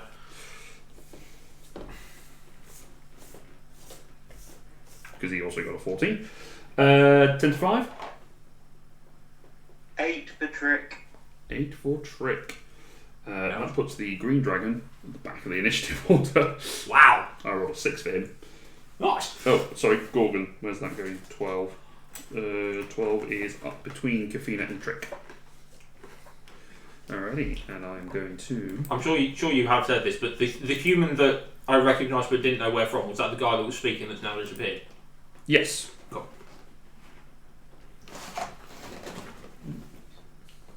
I'll take that off because then I can see the back map clearer. There we go. So, top of the round, Lyra. Is the tree portal open? Yes, it is. Okay, Make a perception check for me before you do anything. Ooh, yes, Sorry? Kalatar. Make a perception check before you... Too late to retcon something. Possibly. What is it? Something that I would have been shouting when I cast Shatter. Oh, okay, sure. What was you shouting? Don't you dare fucking move. I bet she moves. You should have cast 19? 19. You turn around and you look up to see exactly where Kalatar is standing, leaning over a gnome, pointing at you, and you go, "That's Kalatar." And I go, what at Kalatar? That's Kalatar. That's Kalatar. You recognise Kalatar. That's all. You don't actually say anything to him. You just recognise him. Alright, okay. Okay. Sorry, I'm having a bit of trouble seeing which of the ones around the tree is Lyra and which is Orion. Lyra is this one. Orion is the white meeple. Okay, I will just grab his arm and rush into the portal. Okay, so moving at half speed. Yes, but I can triple move. Yes, you Because can. I can You drag him. action dash and bonus action dash. Yep, you grab him full, yank him through the tree, running up the roots and diving through the portal. Foundling. I'm going to rush to the top of the steps. Mm-hmm. How far from ground level to the platform where the dragon is? How far up is that? 1, 2... Oh, what, the plateau? Yeah. About 15 feet. So from where you are, 1, 2, 3, 4... You're about 20 foot away and then 15 feet up. I can make that with my movement. I And think. you moved 10 feet to go up the stairs. Okay, I'll spend a key to bonus action dash Gotcha. and run up the water onto the plateau and hit a dragon with some tonfa, because that seems like a great plan. Good idea. I'm going to just expand the viewing window so we can see Matt as well. There we go. Okay, so that's unnatural 20 and a 22. Both hits.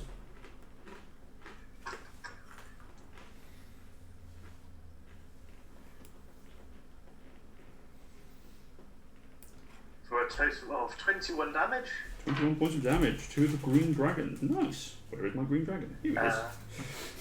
And then I will spend another point of key to do flurry of blows. You have used your bonus action to dash. Ah, yes, I have, haven't I? Good point. Okay then, I'll stay here and prepare to be hit by a dragon. I would. Because at that point, now that you're there, he's going to use one of his legendary actions to do a tail attack against you. Which is a 27 to hit. Yes. For 15 points of bludgeoning damage.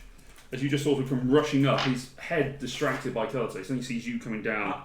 As you throw 2 strikes into his down claws, he just swings the tail and just smacks you away as he stands up, getting ready to There goes fight. Hero's Feast then. Hey? Oh, you hero's feast hit That's points. almost as much, just more, much did the hero's face? Well, the hero's feast was 13, so yeah, that's Yeah. a shame. Alright, that's your turn. That brings us to Belgabad, who is not yet in position. So he is just coming flying in, dashing, gets to there. Just on the entrance of the tunnel. That's his full movement. He was dashing. You called him too late. The young black dragons, the three of them, are chasing after him. Oh, wait for me. They're not too far behind. That will end their turn. In fact, Belgabad is going to use his legendary action, use two of those, to use a wing attack. He can then fly half his movement speed. So he's going to fly to... Actually, no, he's going to fly towards the dragon. He recognises that that is the problem. Yeah. You just sort of see him come rushing through. My home. That gets the green dragon's attention. Brings us to Anna. I'm the red circle, aren't You are, yes. I? Can you move me my full movement towards the tree? 6, yes. Dashing or... I will hit on the left. Is the snake lady? Yeah. No, on the right, the brown circle. The grey one is... The grey one is Spore. Spore. I'm going to hit Spore with a first level guiding bolt. Go for it, make your attack roll.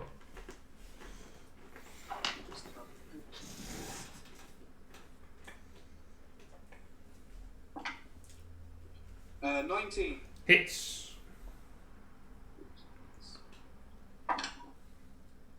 Action's up next. Yeah, I'm just looking. Then Skeletor.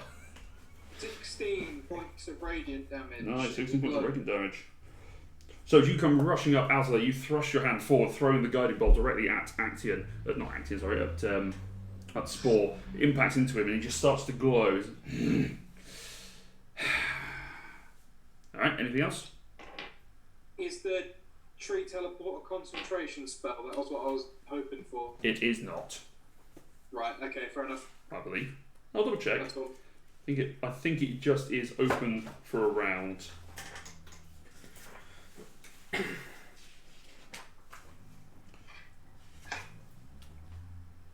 Yeah, it's just open for a round. Yeah, that's fine then.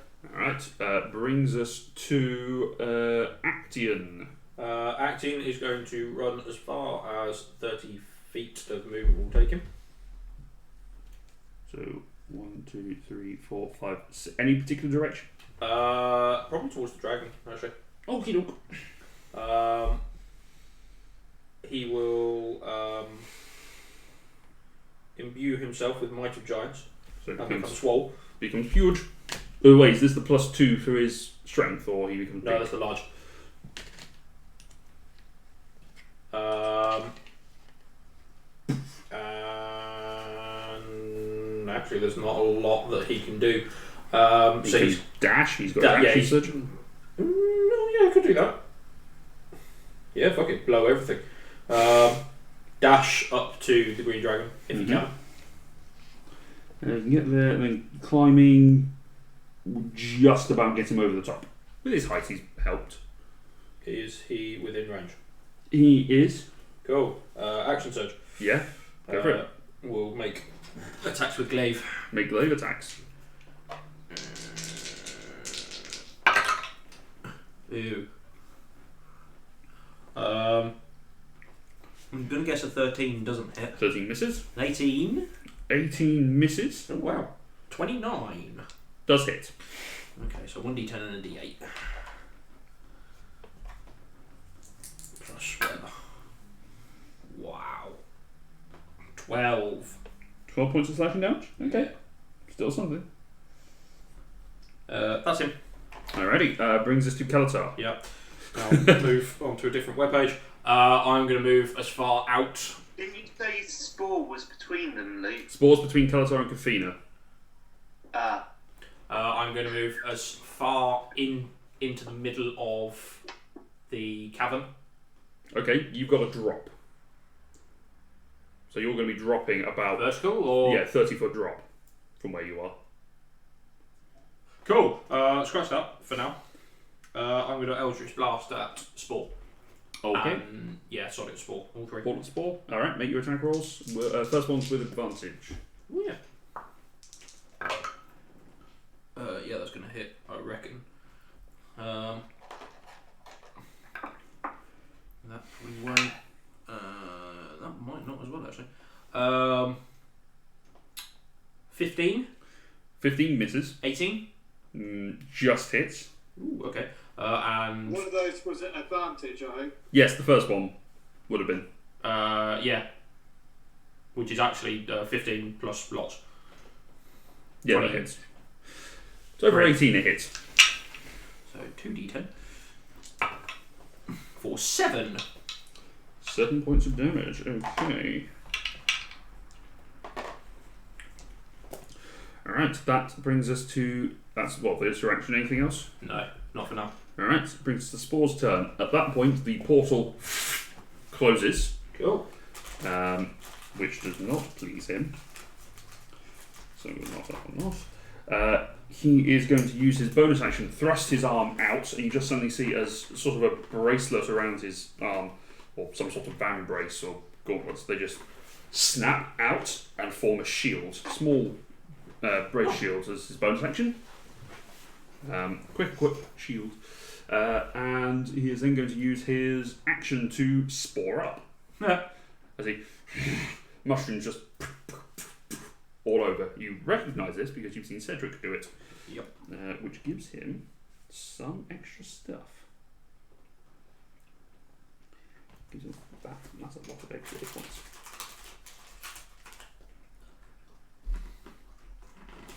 Alright, that ends his turn. Brings us to Kafina. Cool. Can I cast Synaptic Static and quicken Static Arc? Yes. Kafina's going to just about share the space with Trick. Alright, make...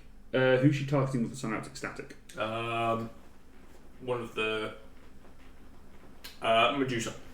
Okay. Or the Medusa. Is it an individual or is it an AoE? AoE. Voice of guidance. Point. A point within range. Yeah, so it's an AoE. Yeah. Around that. So it is a 20-foot radius sphere. 20-foot radius sphere intelligence check for saving throw for both of them. Yeah. For the Medusa, that is a 17. Makes it. And for Walker, that is... That's Spore, not Walker. Spore, sorry. So Walker's You're right, gone. Walker's annoyingly. Spore. For Spore, that is 19. Makes it. Okay, so they do not have the downside, but they do have damage. Halved. Oh, that's not too bad. 35. Reduced down to 17. 18. 18, yeah. And then, spend a sorcery point to quicken a static arc on somebody. To whom? On the Medusa. That got the range for it? 60 feet. Oh, yeah. Just... 1, 2, 3, 4, 5, 6. You said I was in with 60 feet to cast. You were within 60 feet to hit him. Sorry. Because Shatter was an AoE, so... Okay, no, that's fine. We'll cast it on him then. Alright, con save. Yeah. No, that's a 5. Fail. Static Arc worked for once! Another 1 dues. another 9 points of damage. 9 points of damage? So mark off a keyboard. Sorcery points. Alright, that brings us to Sister Gorgon, who is going to shout irritatedly at the fact that her thing has not worked. She is going to use her bonus action to cast Misty Step. 6 gets here. And uses her movement. 1, 2, 3, 4, 5, 6 gets into your face, Anna. Yeah. is going to use a petrifying gaze at you. I need you to make a Constitution saving throw. How do I have to do with them? Oh well. Unnatural 20. Okay, you succeed. She's then going to reach out and slash at you with 2 claws. That is a 25 on the first. Hit. And the second one is an unnatural 20. Miss. Okay. So the first one comes in and just cuts into your guard. You see it the second time, you bring the shield up to protect yourself. I assume this is because you've got your shield up. Yes. Okay, 2d8. That is 20 points of slashing damage Okay. to you. That will end her turn, brings us to Trick. Okay. I'm going to get my longbow and shoot at Sister Gorgon. Okay, go for it.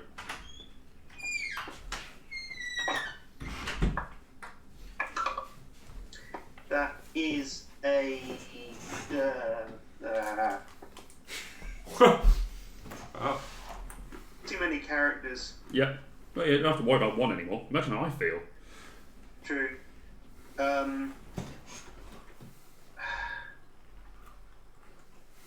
Where's the? Oh, there it is. So that's a 27 to hit. Yes. So sneak attack. Yes, within melee of Anna. 7. So that's 8d6.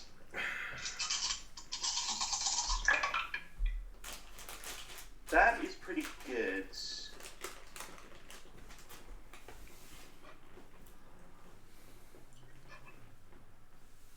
Well, I thought it was. 38. Okay. So the arrow comes flying and she brings her snakes up and starts slashing against Anna. You take the longbow and draw back, taking the shot, and it impacts into her side. She looks up towards you. And then I will dodge back round the corner, bonus action hide. Okay, stealth check. 7. No, 25. Okay, Not quite going to overtime, but that's alright then. Alright, that will end your turn, brings us to the green dragon. Although before that, he is going to use 2 legendary actions to do a wing attack. So I need for Action and Foundling, both of you to make. It is. Which saving throw is it? No. No. Dexterity saving throw. Yeah, I knew you were going to say that. Ooh! Better. I still fail. 26. You're fine. 17. Fail. Yeah, I thought. So Action is knocked prone, falls backwards off the ledge. Okay. As the buffeting of the wings hits him, he takes 17 points of bludgeoning damage. 17? Yep. And the dragon then can move up to half its speed. So Foundling, you do get an attack of opportunity if you so Opportunity choose. is that? Yep. Yeah. Yeah, that's get one. 27. 27 hits, sorry. Does Belkovac get one? No, he's not in melee range with it yet. Fair enough. 12 damage. And do you know what? I'll do a stunning strike. Okay. Please. No, that's at 25. Yeah. How much damage, sorry, was it? 12? Yes, 12. Okie dokie. Alright. That brings us to its turn. It's going to look at what's going to be best advantageous for it. Yeah, right, it's going to fly around to this side of the room and is going to inhale and it's good. Well, actually, it's first of all going to use its frightful presence, which does not affect any of you guys because you're immune to it. because fear, but he is going to. Nope, natural 1 for Belgabad on the Frightful Presence, but he will use a legendary resistance to resist that, because that will be bad. He's then going to excel his Poison Breath, which, again, you're all immune to. But Belgabad is a natural 20, so he takes half that damage. I'm just going to use the average on it, 56 down to 28. So he's 28 points of poison damage. Thanks for the feast, Anna. I'll say that's MVP of this fight so far. Yeah, good thinking. Alright. That ends Felderwin's turn, brings us back to the top of the round. Lyra has gone, so brings us to Foundling.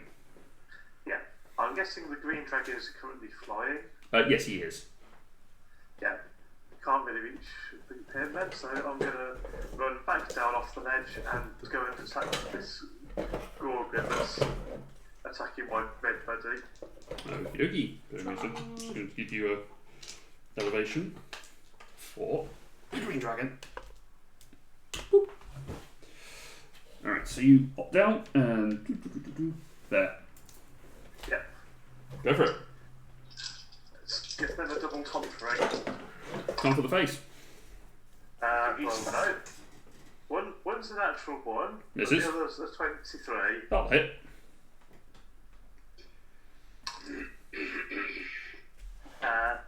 For 9 points of damage. What was the damage? Okie dokie. And now I do have a bonus action left, so I can the flurry of blows. You may indeed. Another natural 1. And This keeps happening. Your natural ones come in pairs. yeah, and a unnatural 20. Yeah, that'll hit.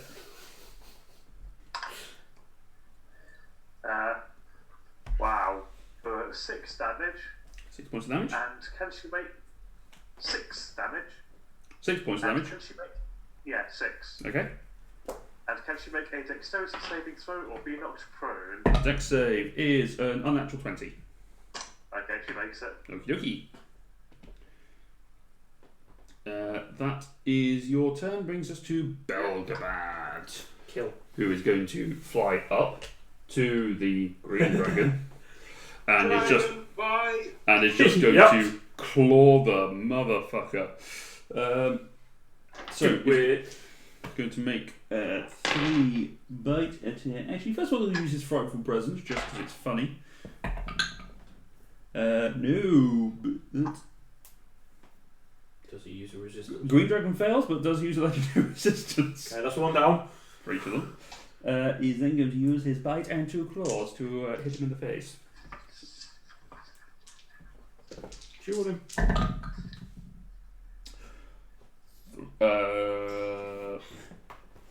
No, yes on the claw. Helpful. I only got 15 feet. So. So deals sensitive damage. Claw is 2d6.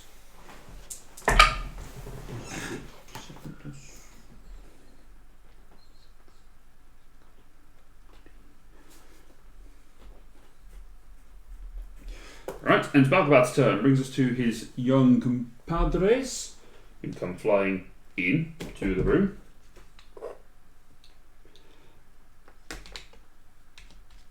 And you hear shouted out trick. He's mine. Get their allies. To which the Trick is that? trick is, I guess, because Belgabad saying it in Draconic, Ah! Fair enough. which I don't believe anyone else understands. Nope. Still has copy. Not Oh, that actually, you've got tongues up. Yes, I'll cast tongues.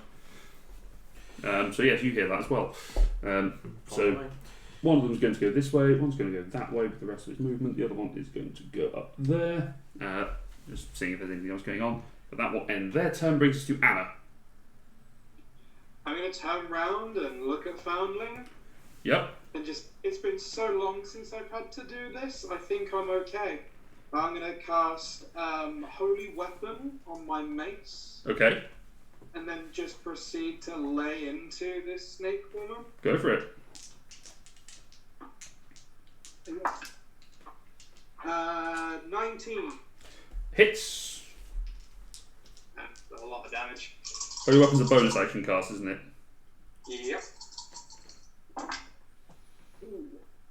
8, 16. It is concentration, which needs a thing. Yep.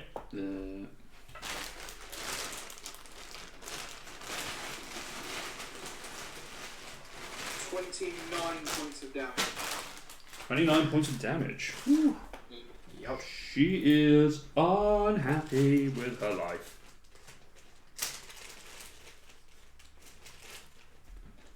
Whoop. There you go. Tis my turn. Tis your turn. Brings us to Action, who is prone. Acton is going to stand up. Your. He's going to dash with his action at the one wailing upon Anna. So to the Medusa. Okay. Yeah. And has he moved 20 feet? Yes, he has. He's going to use his antlers. Yep. Because he can as a bonus action. Yep. And the gore. For a 26. Yes. 10 points of damage. As Action comes rushing in, he lowers his massive head and is now even more massive antlers. And just as he runs, smacks into the Medusa with such force, twisting his head as he does. She goes catapulting up into the air and impacts into the pool of water, dead. Damn! Damn. Okay. So that was his movement and his action. Because you had to make him dash, did you not? Yes, and his bonus action was to attack. Yep. So that's Action. Yeah. Bugger. Galatar. Bugger, that kind of screws up what I was about to do.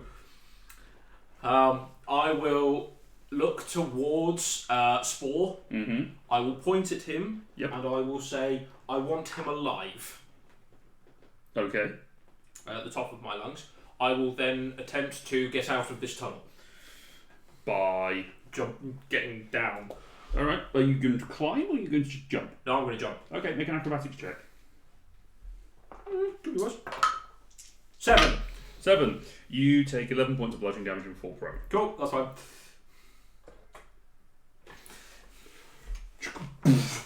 No. Alright, ends Kalatar's turn. Brings us to Spore. I'll say make a persuasion check actually on the I want him alive. Because there are dragons. Can they understand? Oh, yes. Oh, yes! Mm-hmm. 33. Was that natural 20? Yes. Okay. They turn. Fine. Spore is going to cast a thing that's going to be good for him. What happens if he is? No, that's not multiple times. Dang, persuasion.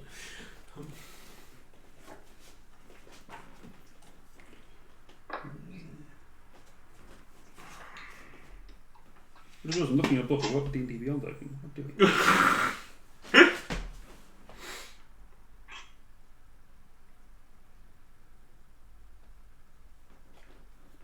The spell. Don't know what we're doing.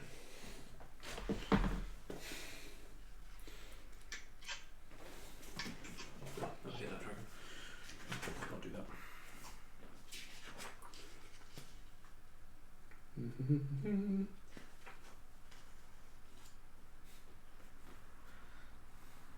No, it's not that. That's annoying.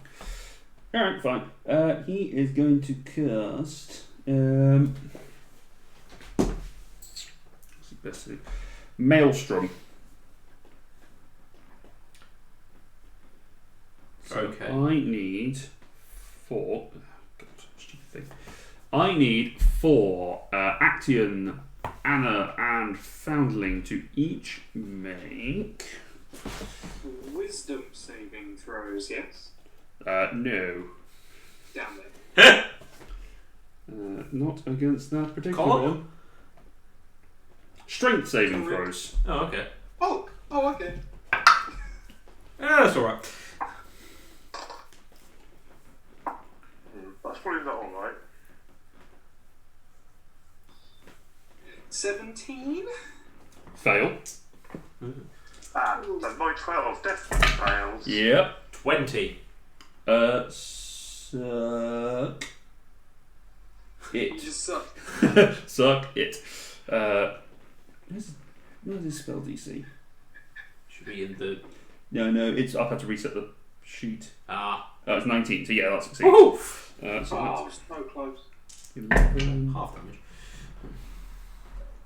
23 points of bludgeoning damage to 12. Actaeon, to Anna and Foundling, 12 to Actaeon. As the surge of the pool of water just rushes forward, forming into a swirling whirlpool that slams you into the centre of it, just caught in a big swirling mass. My concentration on holy weapon is a 10, isn't it? DC 10, yes. No, DC 12. Fuck's sake, natural 20. Okay. And then, as a bonus action, the human vanishes. Human? Mm-hmm. Spore vanishes. Oh, I didn't think he was a human. I thought he was a. Well, it was a fur I thought he was a mushroom person. No, he's a spore druid, but he appears human. But he has just vanished. Oh, okay. Sorry, it was just because you said about someone that looked like a mushroom earlier. Yeah, he spawns up, but that's because. No, I meant in the meeting. Oh no, that was Myconid's turning up. I said he's got lichen across his face, but he's not further. Nonsense.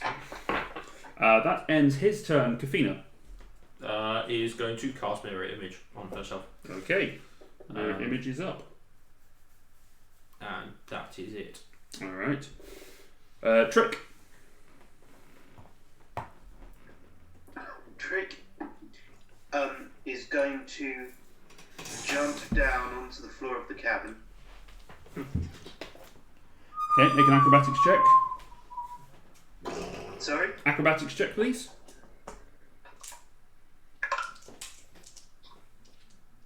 Uh, 23. Okay, you take 2 points of bludgeoning damage, but you don't fall prone. Just a bit of a jolt. That's all your regular movement done. Hang on. Okay. Then action cast invisibility on myself. Okay, you are now invisible. Bonus action dash. Okay, where are you going to? I want to go sort of between the two young dragons. I'm going towards where Spore was. Okay, so you can get to about there with your movements. Yeah, that's okay. Okie dokie. Brings us to Felderwin. Let's see if he regains his breath weapon. He does. Right. Actually. We don't care. Yeah, I just thought I was like, oh wait. He didn't use his breath weapon, did he? The green dragon did. He did, it just didn't do it. Yeah. Just didn't do anything to you guys. It did to the black dragon. Correct. So he's going to use it again. He's going to do it again to his face. Natural 20 from Bugbat, so he takes another 12. No, what is it? Poison damage. 28 points of poison damage.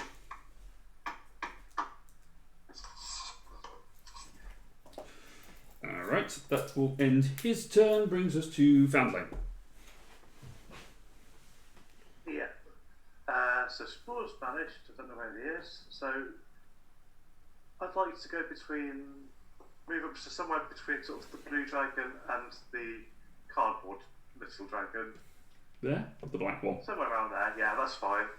And because I've got no other enemies, I'm going to pull out my longbow and take a couple of shots at the green dragon. Go for it, make your attack rolls. A natural 20 and a 27. Both will hit. I'll put my d8s.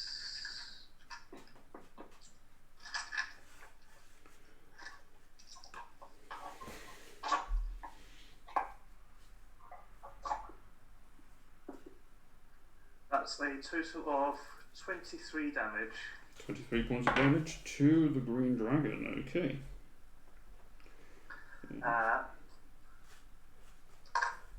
And yeah, I guess I'll end my turn. Alright, at the end of the turn, Feldwin's going to use, or the Green Dragon's going to use their two legendary actions to attempt a wing attack. Cool. Just, you can see as he's now got the claws dug into each other, they're struggling to maintain height, and the breath is just Wrestle. exhaled into his face. Just sensing the advantage, he beats his wings rapidly. Dex save for the Black Dragon. No, that is a fail. Is it worth using legendary resistance? No, he's going to save it. So he just beats his wings, thrusting the dragon from him with a full pressure. He falls, landing prone, taking in the process A lot of damage. 7,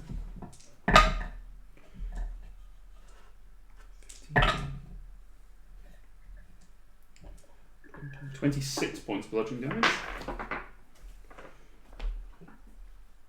to the slightly already weakened Belgabad. And that's going to end his turn, brings us to Belgabad's turn, who is going to stand up and is going to attempt to think about what his best positioning is. And he's going to stay where he is. He's going to try and use his own acid breath at him. Which he succeeds, so it takes half damage. Oh, 54 is 27.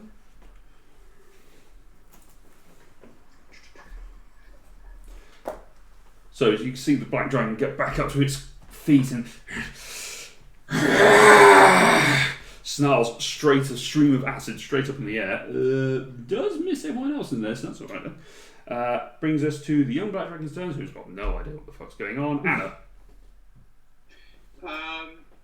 Whereabouts am I? Oh, I've got the white ring on me now. Yes. Can I move my full 30 feet towards the two big dragons? Yep. 3, 4, 6. Get you there. And now I'm going to use my main action to use my Ring of Spell Storing, which has my Mass Cure Wounds in it. Okay. Nice. Hoping to catch Belgabad. Yeah. Send me from yourself. Yeah. Okay. Yeah, you can do that. So anyone within 60 feet gets 3d8. So You have to be able to see them. Let me just check.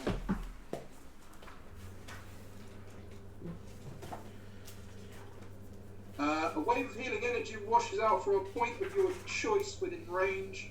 Choose up to 6 creatures within a 30-foot radius sphere centered on that point. Doesn't say I have to see. no. No, it doesn't, no. That does sound like it's based on the assumption that you know where they are because you have to pick them. That's true. You have to be able to choose them. DM's choice. I suppose you could say that you want the healing energy to hit Trick, and then How just about? if you don't know, or if you don't know that Trick is in there, then it's wasted. Yeah, fair. Yeah, sure. Trick is there. So how much healing, 8, including Belgabad? 11, 15, I'm assuming it's more than 2. 19. Yes. So Yeah. anyone within 19, including Belgabad. So that would be to Kalatar, you're too far away. Yeah, that's fine. So and then bonus action, spiritual weapon, the main dragon as well. But I guessed acting was in it, so. alright. Yeah, you can throw that spiritual weapon out.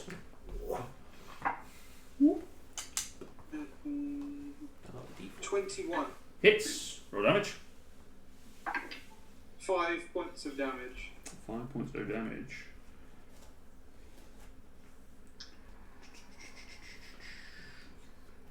Okay. 9. Sorry, I forgot to add my modifier. I didn't think it got added. Okay. Cool. That will end there. Your turn, Action.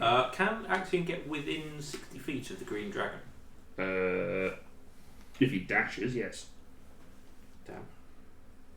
Green Dragon is currently about 60 foot up. Yeah, that's what I thought. Okay. He's going to go up to Belgabad and just stand next to him, glaive aloft, ready to attack anything that comes near him. But is dash together or holding his action? Just holding his action. Okay.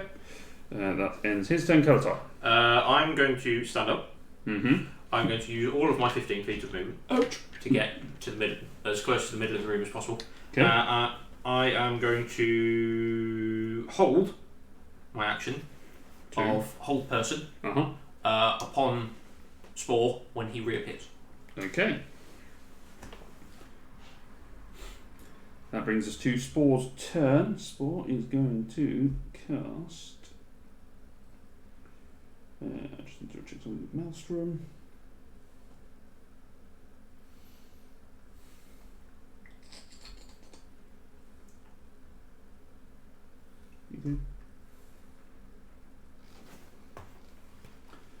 Oh, I forgot about this one because I forgot about the effect of the spell. Technically, Foundling, Actaeon, and Anna, you all need to make strength saving throws because you were still within the Maelstrom effect. Supposed to be at the start of the turn, and I forgot about it. 21. Fine, half damage. 20. Sorry? 20. Foundling? Yeah, I'm taking full damage on 9. Okay. So that's 20 points of bludgeoning damage to you, Foundling, 10 to Anna and Actaeon. Concentration check for you. I just got 19 points in here, Yep. Con save for you, Anna. First one is another natural 20 Okay. or an 18, so yeah. Okay. Fuck's sake.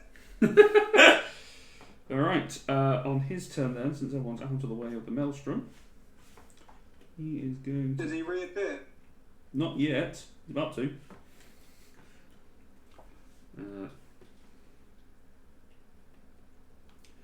He is going to...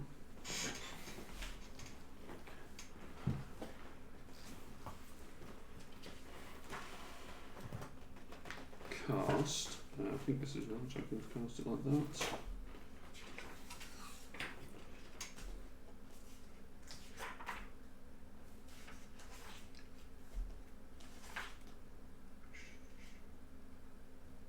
Yep, okay.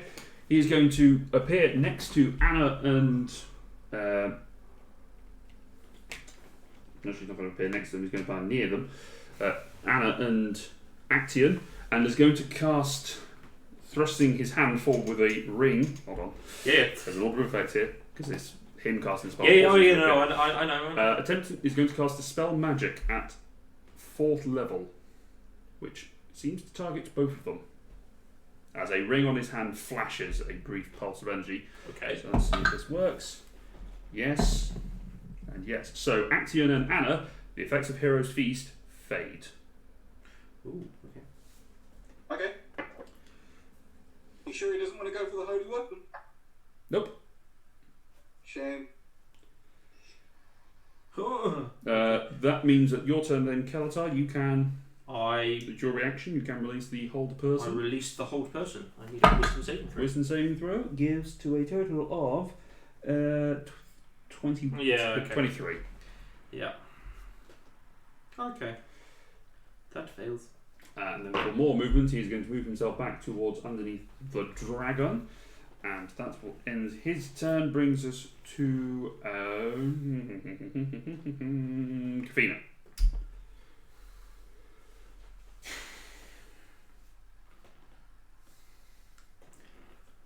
How far away is Spore Spore. from Fee? Uh, I'll work it out on the 1, screen. 2, 3, 4, 5, 6, 7, 8, 9, 10, 17. So 85 feet. Huh. Okay. I'm going to move 25 feet because that's what Fee can. Okay, acrobatics check. Oh, yeah, I forgot she's still up there. Yep. Yeah, yep. 16 plus some. Okay, so she takes 17. Okay, would take instead then 5 points of bludgeoning damage. Okay. Okay, so that's 5 foot of movement. And move as close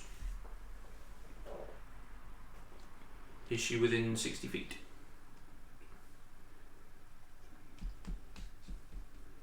Yes. Cool. Can I cast Static Arc? Yeah. That is it's a con save, isn't it? Yep. 17. Makes it. Okay. Yeah, okay. Well, that saves me asking a question as well. That is Feast turn. Alright. Brings us to Trick.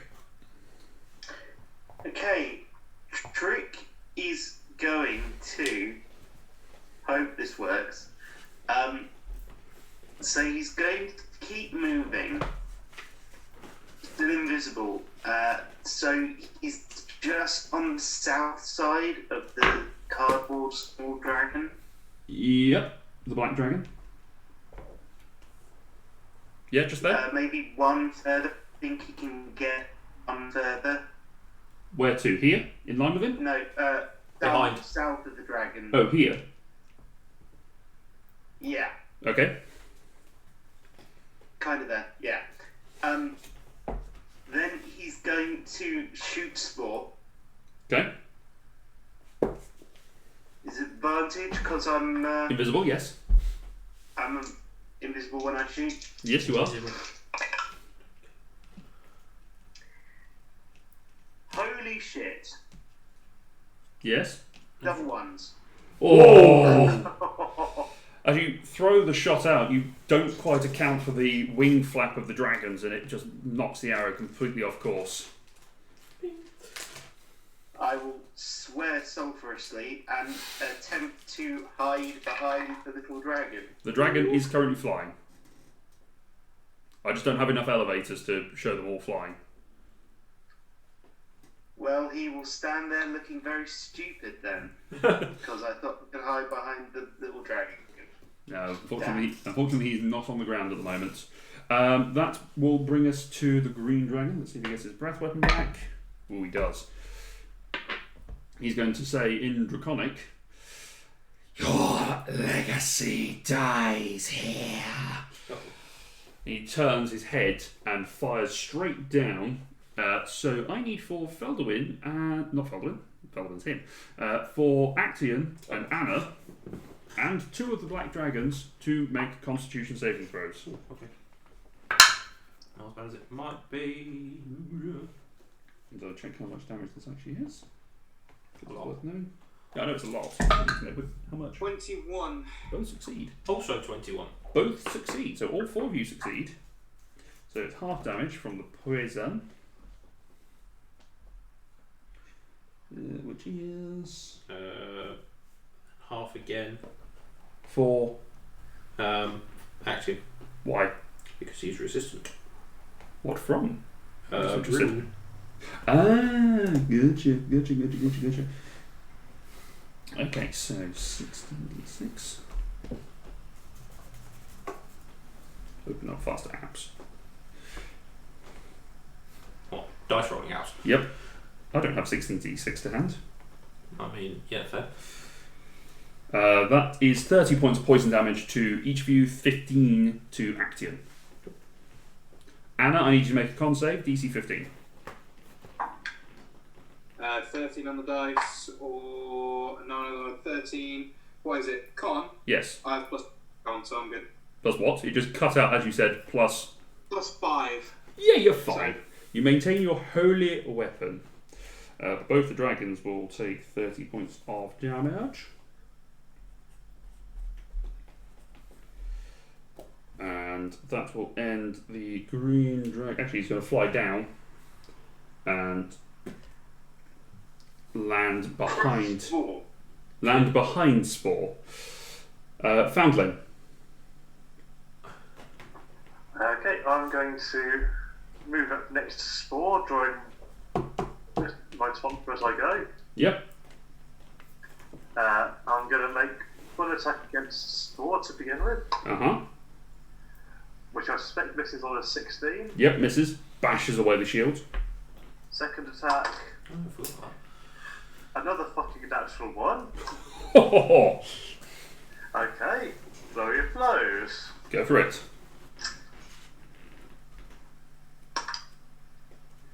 So first one is a 27. 27 hits.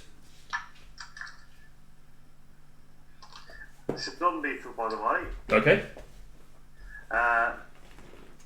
That's 7 damage and a stunning strike. 7 damage and a stun strike. That is a. Find his constitution. 17. Yep, that makes it. Okay. Second bludgeoning, second strike. Yeah, that's another 27 to hit. Okay. Hits. For 6 more damage, and I'll try to stun again. Okay. That is a 16. Yep, makes it. Okay. Well, that was a bit of a poor round. Hey, you did some damage to him. At the end of the turn, the green dragon's going to use a legendary action to attack you with his tail, because that has reach of 15 feet. So, natural 20. Oh. And it's reach, not even a missile. I can't deflect it. No, unfortunately not. I catch his tail and throw it back at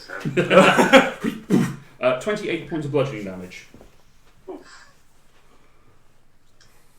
Alright, brings us to Belgabad, who is going to, in his fury, let's see if he gets his breath weapon back. He doesn't. Is going to charge forward, and obviously ignoring the fact that there's a flight thing in the way. And is going to make 3 attacks against the dragon. All of which miss. That's annoying. Wow. All of them were sub a 6.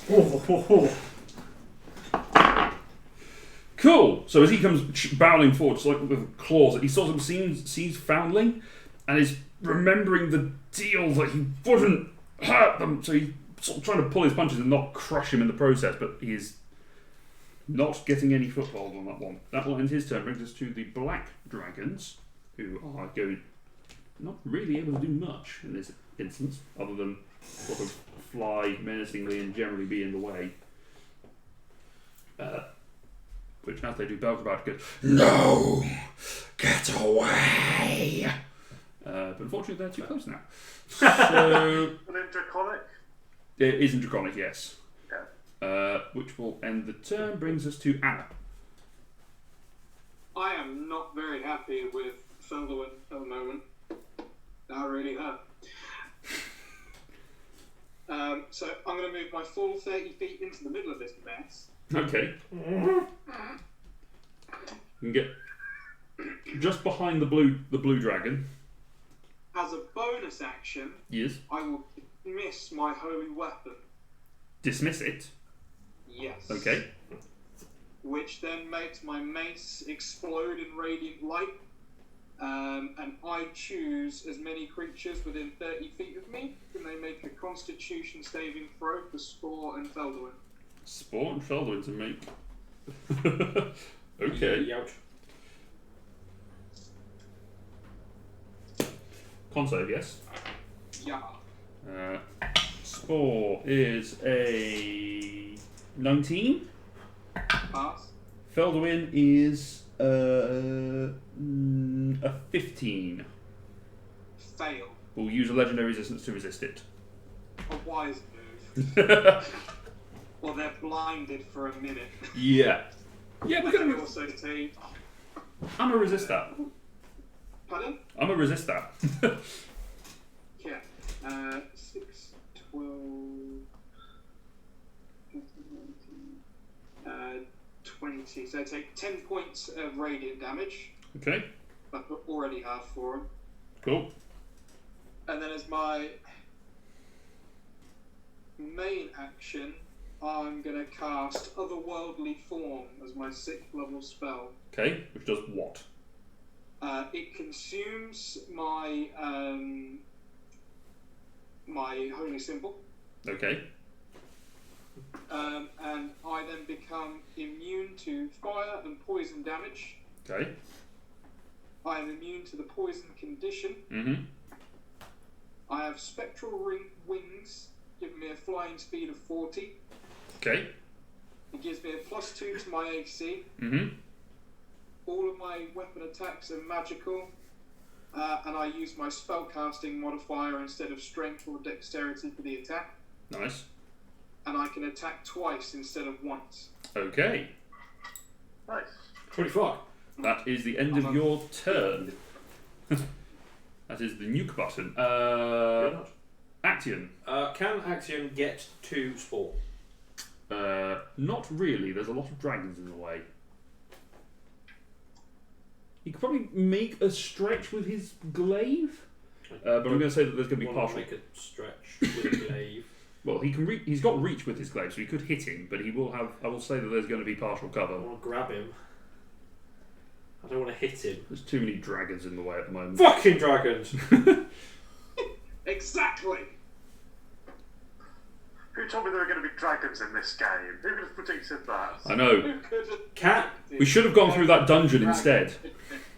he take his glaive, turn it sideways, Yeah. and bring it down kind of with the flat of the blade? Sure. Make an attack roll. I'm going to say that this does have partial cover, so Yeah, that's fine. +2. That's a 27. Yes.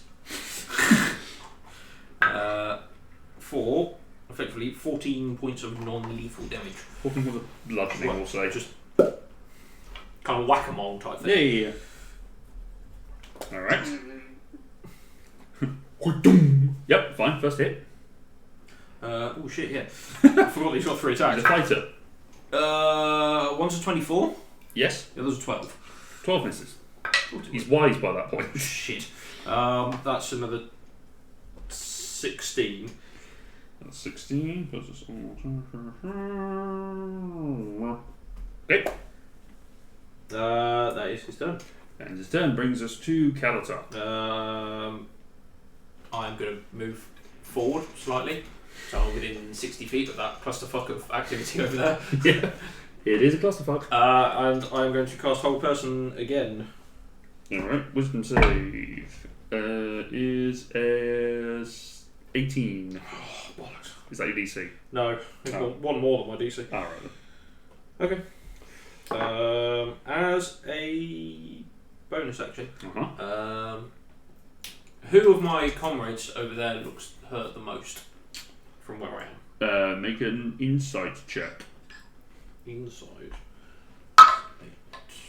16. 16? I'm going to say probably Anna. Or either Anna or Foundling. Anna and Foundling, how rough are you looking? Without going into specific numbers. Oh, I'm dead. You're what, sorry? Half dead. Half dead. I just full on rushed a dragon and another guy, so you can probably assume I'm pretty confident about my situation. That's fair. Fair enough. I'll cast a spell, haven't I? So that plan goes immediately out of the window after asking the question. So, I'm gonna look at Anna, and I will say, "Go boldly, new friend." Okay. As an inspiration. D10. Yep. Alrighty, that brings us to Spore's turn. Let's see what's going to be best for him in this situation. Many things, I hope.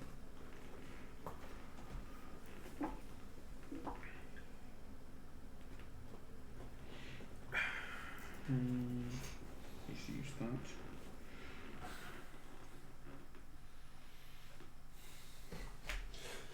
Okay, he is going to cast in that area there.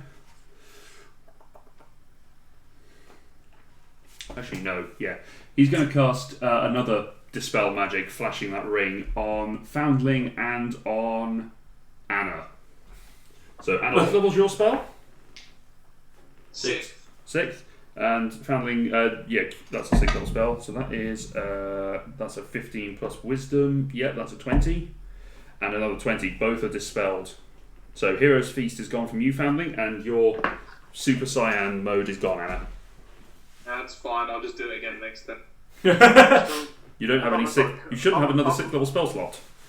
Yeah, I'm high enough level to be immune to poison and disease anyway. That's true. He doesn't know that. No, I'm just feeling smoke. I know, but you do lose the extra hit points. Yeah. All right, that is going to end his turn. Brings us to Kafina. Matt. Also behind the clusterfuck. Yeah, staying about The Fusterclub. staying about 60 feet away from the green dragon. Right, you can stay there. Cool. Banishment. On the dragon? Yep. That's what Fee would do. That's an 18 on the dice. Yeah, that's fine. Alright, so that's our Trying action. to embody Fee. Yeah, that's our action. And she's not got a lot else. She's got fuck all as a bonus action, as far as I know. Fair enough. Trick, you're up. Yeah, see. Okay, Trick is going to keep going west, I guess, so he can be right by the tree, the Okay. northern tree. Yeah. Yeah, so the idea is he's going to shoot at Belduin, who is in combat with Beldabad. Yes, he is. Belgabad is considered an ally for this Brief moment. ish. Okay, so that's a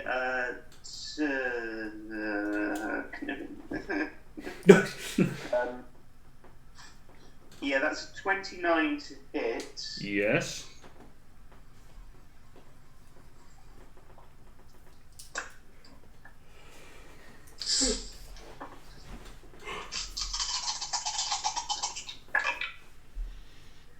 Holy crap! Good or bad? 4 6s on east. Okay. 24, 32, 34, 35. 42 points damage, 42 points of damage. Woo. Wow! and then bonus action, sort of duck in amongst the roots of the tree. Sure, make a stealth check. To hide. That's 23 Okay. to hide. Alright, brings us to Feldwinds. Although at the end of your turn, you can use legendary action to whip out a tail towards Foundling, which will miss with 13. Yeah. I didn't know it could roll that low. Yeah, it helps if you roll a 2. Okay, he gets his breath weapon back. Oh. So yeah, is going to, Every turn he's got his breath weapon back. because I keep rolling a 5 or a 6. Yeah, but Baldabad just keeps not getting his breath weapon I know, Bogabad's having a bad day. I think it's DM favouritism. I know, right? He's going to exhale his poison breath at everyone again. So everyone in that area. So that will be Belgabad, all 3 of his sons, Actaeon and Anna. Foundling, you're fine. What's that, sorry? Dex. Calm. Con. Ooh, that's... Ooh, that's a fail on two of the youngs. Belgabad. Does Belgabad make it? Belgabad does not make it. He's going to have to use his last legendary resistance. Ruh-roh. So that is... Why did you take it away? I needed that again.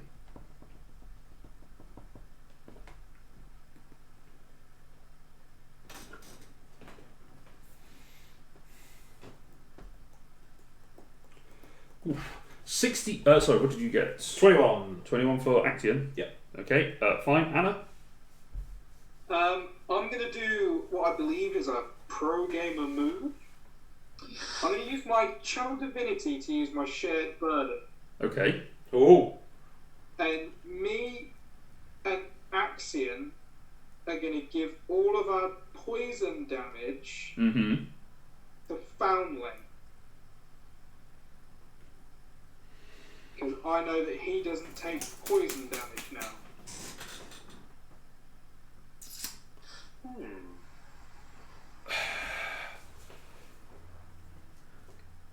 The thing is, I don't know whether you do. You just saw him take a puff in the face earlier and totally shrug it off. Because he had Hero's Feast up. We were dispelled. He's only just been dispelled. So this is the first instance that you're seeing that he's immune to poison damage. Is there someone else in range that's not been dispelled? No. What's the range on it, Anna? 30 feet. Kalatar is. I could dump it onto Kalatar. So how does the ability work? Read it to me. When a creature you can see within 30 feet of you takes damage, Yes. so myself, you can use your reaction to choose up to 4 other willing creatures you can see. Distribute the damage taken between the original target and the chosen creatures. Each creature must take at least 1 damage. Apply any damage resistance or vulnerability of the creatures involved after you distribute damage. Okay, so you can only take it from one creature. You can only take it from yourself or Action. I'm going to take it from myself, because Axion's not been in this fight much. Okay, so what was Action's roll? 21. 21. So he takes 33 points of poison damage. What did you roll, Anna? Is that the halved? Yeah. I rolled a 5. So Okay, so you would have been taking 66. yeah, that was my worry. Dump it. It then transfers to Kalatar, but you have to take 1 point. Yeah, I take 1 point of damage. Say, He dump. goes to him, he's immune. Yeah? I'll say, dump it all and just take the 1. Okay. Whereas the rest of the dragons... Boss it! That is a pro gamer move. I had to really think about that then, because I didn't want to go, I dump it on Kalatar and kill him, right? Okay. Connor, I think I'm probably the finest out of everyone in the fight at the minute. Yeah, Kafina. I'm still on 101 hit points. I've still... Okay, you're close. I've still got more than Kafina. Well, the bad is in a bad way. The black dragons are almost fucked. Well, get out the fucking way then. I'm going to poke it with a stick after this. Do something. Alright, that brings us to Foundling's turn. As he's just exhaled this green gas on it, you can just see Action coughing, Yeah. and Foundling just sort of breathing normally. Let's go for some non-lethal tonfering on Spore. Okay, go for it. Well, that's not a natural 1, that's a 2. 13? Miss. Yeah, I thought it might. Yeah. Oh, how about a 16? Misses. Okay, flurry of blows. Mm-hmm. Actually, I should be able to get into melee with Felderwing, shouldn't I? Yes, you can. I'm going to throw my first flurry of blows at Felderwing Okay, go for it. with a 22. Hits. For 9 damage, Okay. and a dex save or be knocked prone as I disrupt you to legs. That is a chunk out of my table and a 16. Oh, just makes it. Okay. I'm going to go again on Felderwin. Okay, go for it. Yeah, that's a 21 Yeah. for another 9 points of bludgeoning, and again, dex save or be knocked down. That is no 15. Oh, that is my DC. Oh, okay. Okay. So you keep striking into the weak points, but does not seem to be knocking him down yet. Shot Yeah, in the I'm nose. close. I'm homing in on the right spot. You are. At the end of your turn, anything else? That's my action, bonus action.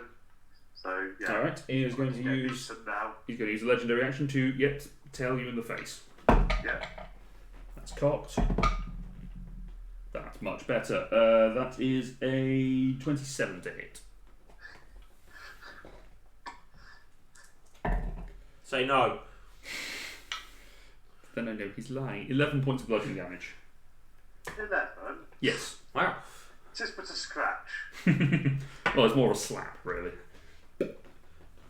Brings us to Belgabad. Let's see if he gets his acid breath back. He does. So he's furious now because he's kind of disregarding his deal that he's having. So he's going to breathe his acid jet out. I need for you, Foundling, to make a dex save. Dick. Oh, I'm okay. I figured you would be. By the way, I've been bowling. It's fine. But no, my dice decided to behave this time. That's a 29 on the dex. You're save, fine. So You I take- think I'm okay. You take no damage. Neither does Spore. As the acid comes over, he brings his shield up above his head and just backs it away. But Felduin does succeed, so he takes half damage, which is 27. How do I want to kill him? As Belgabad brings up the acid and goes,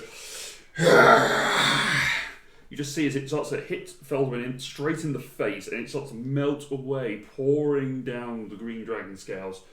And it starts to thrash around. You can see the acid droplets. You see Brother Spore look up and, no! No! No! As the dragon melts his head away. Good. So that brings us to the young black Kill dragons. stealing dragon. Kill Steven Dragon. That is the young black dragons who are badly hurt. The first one is going to. That one's going to get into range with him. Oh, fuck off! They have heard that you. They have. Fucking way. All right, he's I'm going. trying to be heroic here. I'll tell you what. You go fly over the top then. But they've heard. Joining a crowd beating a man to death. They have heard the do Now not kill. watch my healing destroy this. They've heard the don't kill, but They're going to disregard it. no, they're not disregarding it. They're just going to hit him. Stand still and watch my healing stick knock your head off the shoulders. They are going to strike with yes. Those all hit. So use these. One of those. Two of these. And those. What's it for? Oh, fuck. What? What? Okay. Let me have a long one. Let's see your dice. Off we go. Oh, there it is.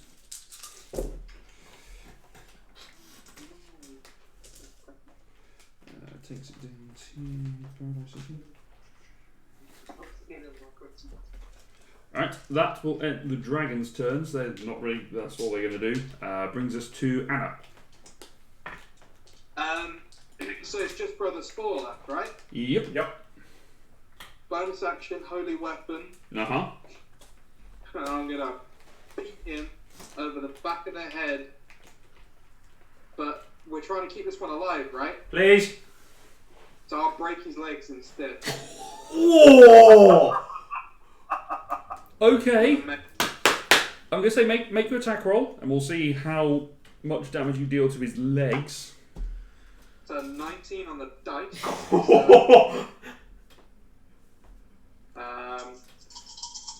That hits. 7, 14, 15, 20, 24, then the plus 20, 30 points of damage. 30. As you swing the mace down, the divine glow in there, you hit into the base of the, just underneath the knee, but on the outside, you just hear a crunch as that knee suddenly dislocates and breaks in an awful angle. I got a 1 on the saving throw.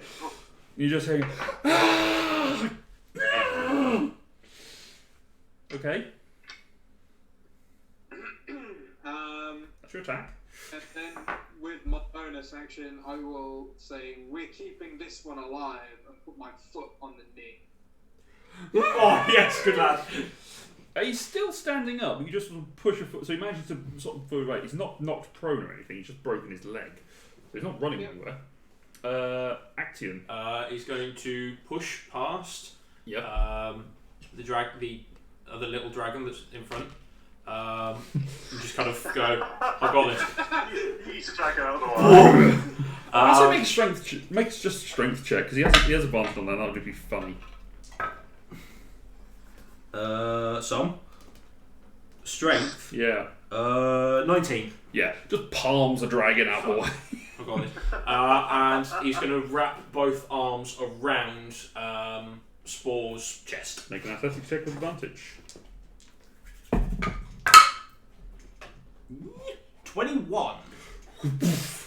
Wraps him up. Good and proper.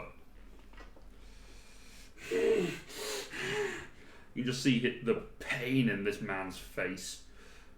Some of it physical, probably a lot of it mental as well. I mean, a lot of it is physical, don't get me wrong. Good. I was going to do my best here. Kalatar. I'm going to walk as far as my 30 feet will take me. It's about 30 feet. What? As far as my 30 feet will Your take 30 feet will take you about 30 feet. Fair enough. How far away am I? Am I 15 feet? From him? 20 feet? 20 feet. 20 feet, okay. Well, actually, although I suppose he has been picked up and held by Axion, so he's probably there, so he's closer to about 15 feet. Okay.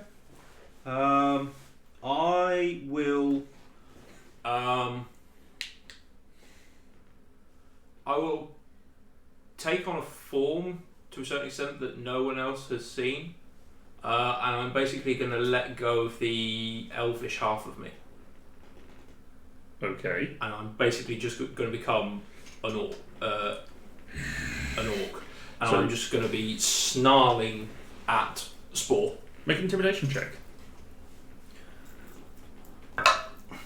Ugh. What time to roll 4? 13. 13. You've not seen Kalatar lose it before. Not really. But you see him now snarling, and the orcish side really coming out of him. But the problem is his elven features are so soft. It's not really getting the desired effect. Ow. Yeah.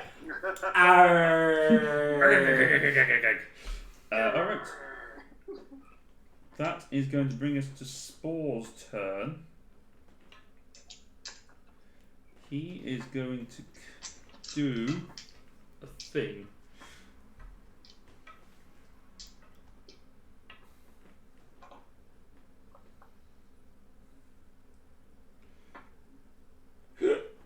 Sorry. Sorry? Hiccup.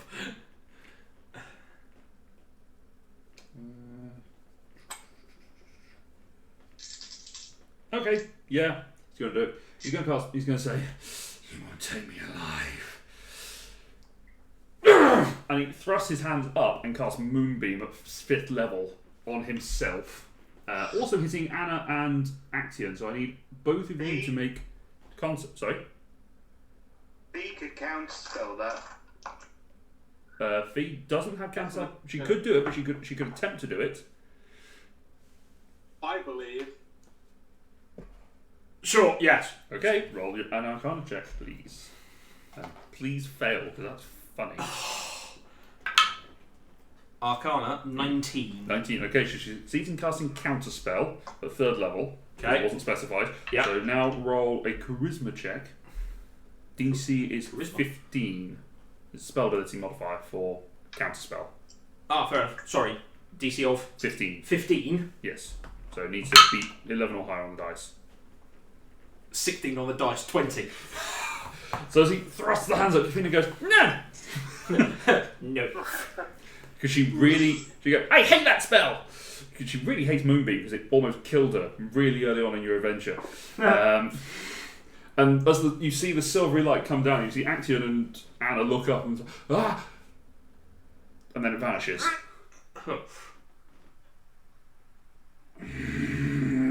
Fuck! Can Axiom squeeze a bit? Yeah, sure, it doesn't do anything, but he squeezes a little bit. Kafina.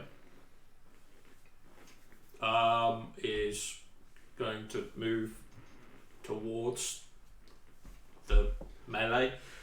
And can't really do anything. Not without hitting Axion, no. So V is just going to stand and be prepared to potentially counter. Alright. Trick. Trick is going to stay where he is particularly watching the dragons for any sign of hostility. Okay.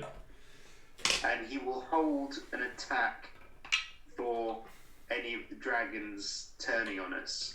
Okay. Brings us to Foundling. I'm going to go for non-lethal tauntering of the midsection. Go for it. Hit him in the gut. Yeah. Do I get any advantage for them being grappled? No. I think. Not for grapple. So that is an 18 and a 26. 18 and 26. The 18 does not hit, the 26 does. Apologies, anyone watching Matt's camera who's just got a thigh shot. I'm trying to cover as much as I can without kind of being too crude.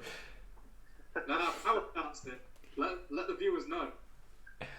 So that's 10 bludgeoning damage off the tauntler. No, we're not allowed sexual images on Twitch. Okay, 10 points. Hit him in the gut. Okay. And then just do a single unarmed strike because my bonus action. Sure, go for it. With an elbow, which probably misses on a 15. Yep, misses. Bounces off some armor probably, or squashing them. Yeah, it just bounces off a little bit. You've got too much Action in the way. He's too big. Yeah. Belgabad is going to turn and just start walking over towards his dais. To which his sons will follow, including the one that is slightly irritated at Action, sort of turns his head and glares at him, and then flies over to sort of sit below their father. Alright, brings us to Anna. Can I go for the other leg? Yes. Make an attack roll.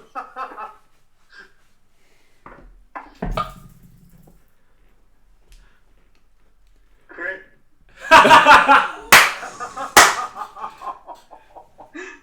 Roll damage. Oh, this could hurt.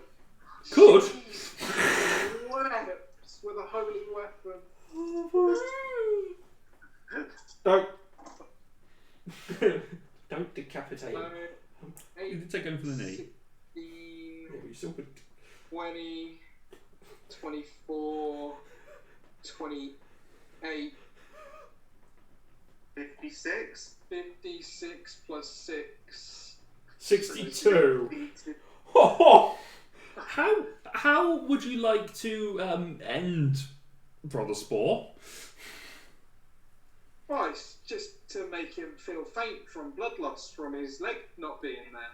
Okay, you take the mace. You've got the practice now, and you see the other leg sort of straight out, and you see him just sort of about to try and bring it back in as you swing the mace over the top of the first one, looking as if you're going to smash that one, but you just hit the inside of that knee, and as the mace tears through, you just watch as the ligaments in the arm just and the leg itself turns 90 degrees before you just bat it through and just tear the lower half of his leg off. Blood spurts over your face and Foundlings as you watch as that leg into the acid to just into the regular acid. Bonus action, He's unconscious. I'll try and stabilise him.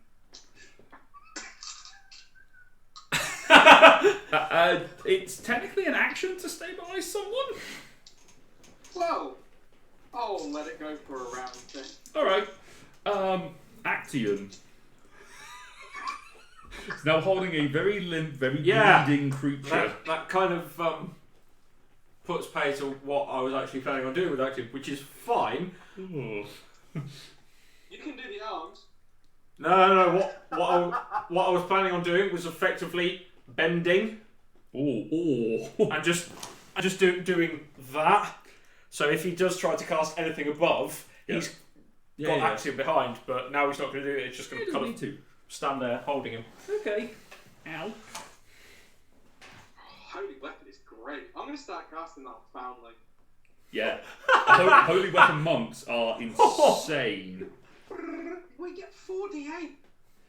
Yeah, although you do have to remember, Foundling does have a tendency to miss things a lot. Yeah, but it means that when he hits, he's going to explode someone. That's true. Yeah, so Actium doing anything or no? No, he's just going to kind of maintain the hold. Orc Kelatar, who looks cute. It's adorable Kelatar. He's going to walk up to this, and he's going to attempt to stabilise. Make a medicine check. 16. 16, he is stable. You now get to look at him fully for the first time. And you're actually noticing now that an illusion is fading away. Hanging in the arms of Actium is a much larger figure than was before. It is a furbolg, as you foresaw, Anna.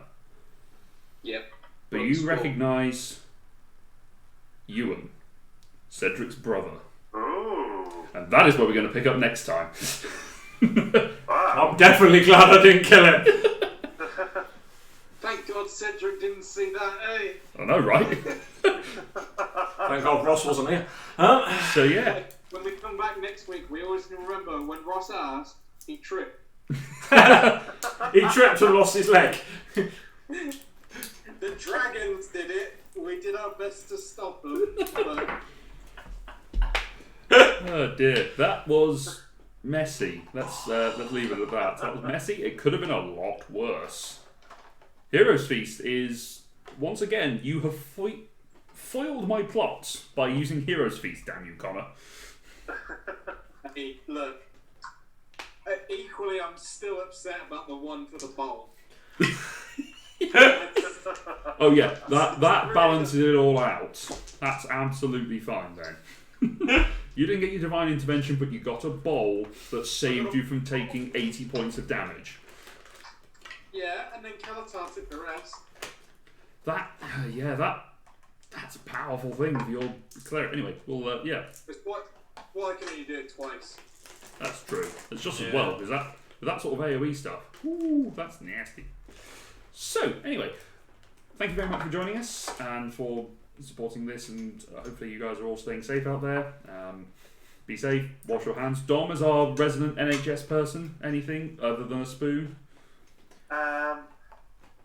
If you do have to go to the hospital, go on your own if you can. They're discouraging extraneous, unnecessary people from going in, trying to keep football to a minimum. There you go. Even I've not gone in, so we're fine. Yeah, but you, to be fair, Connor, you haven't been doing any activities that would likely cause you to be hurt. I'm breathing. That's true. That hurts Connor. So yes. I've never heard you say you injured yourself while cooking. And you do a lot of cooking. Yeah, no, I haven't. Fighting, guys. This is Master Baker. Good night, everyone. Thank you very much for joining us. Bye. We'll see you next time. So bye until Friday.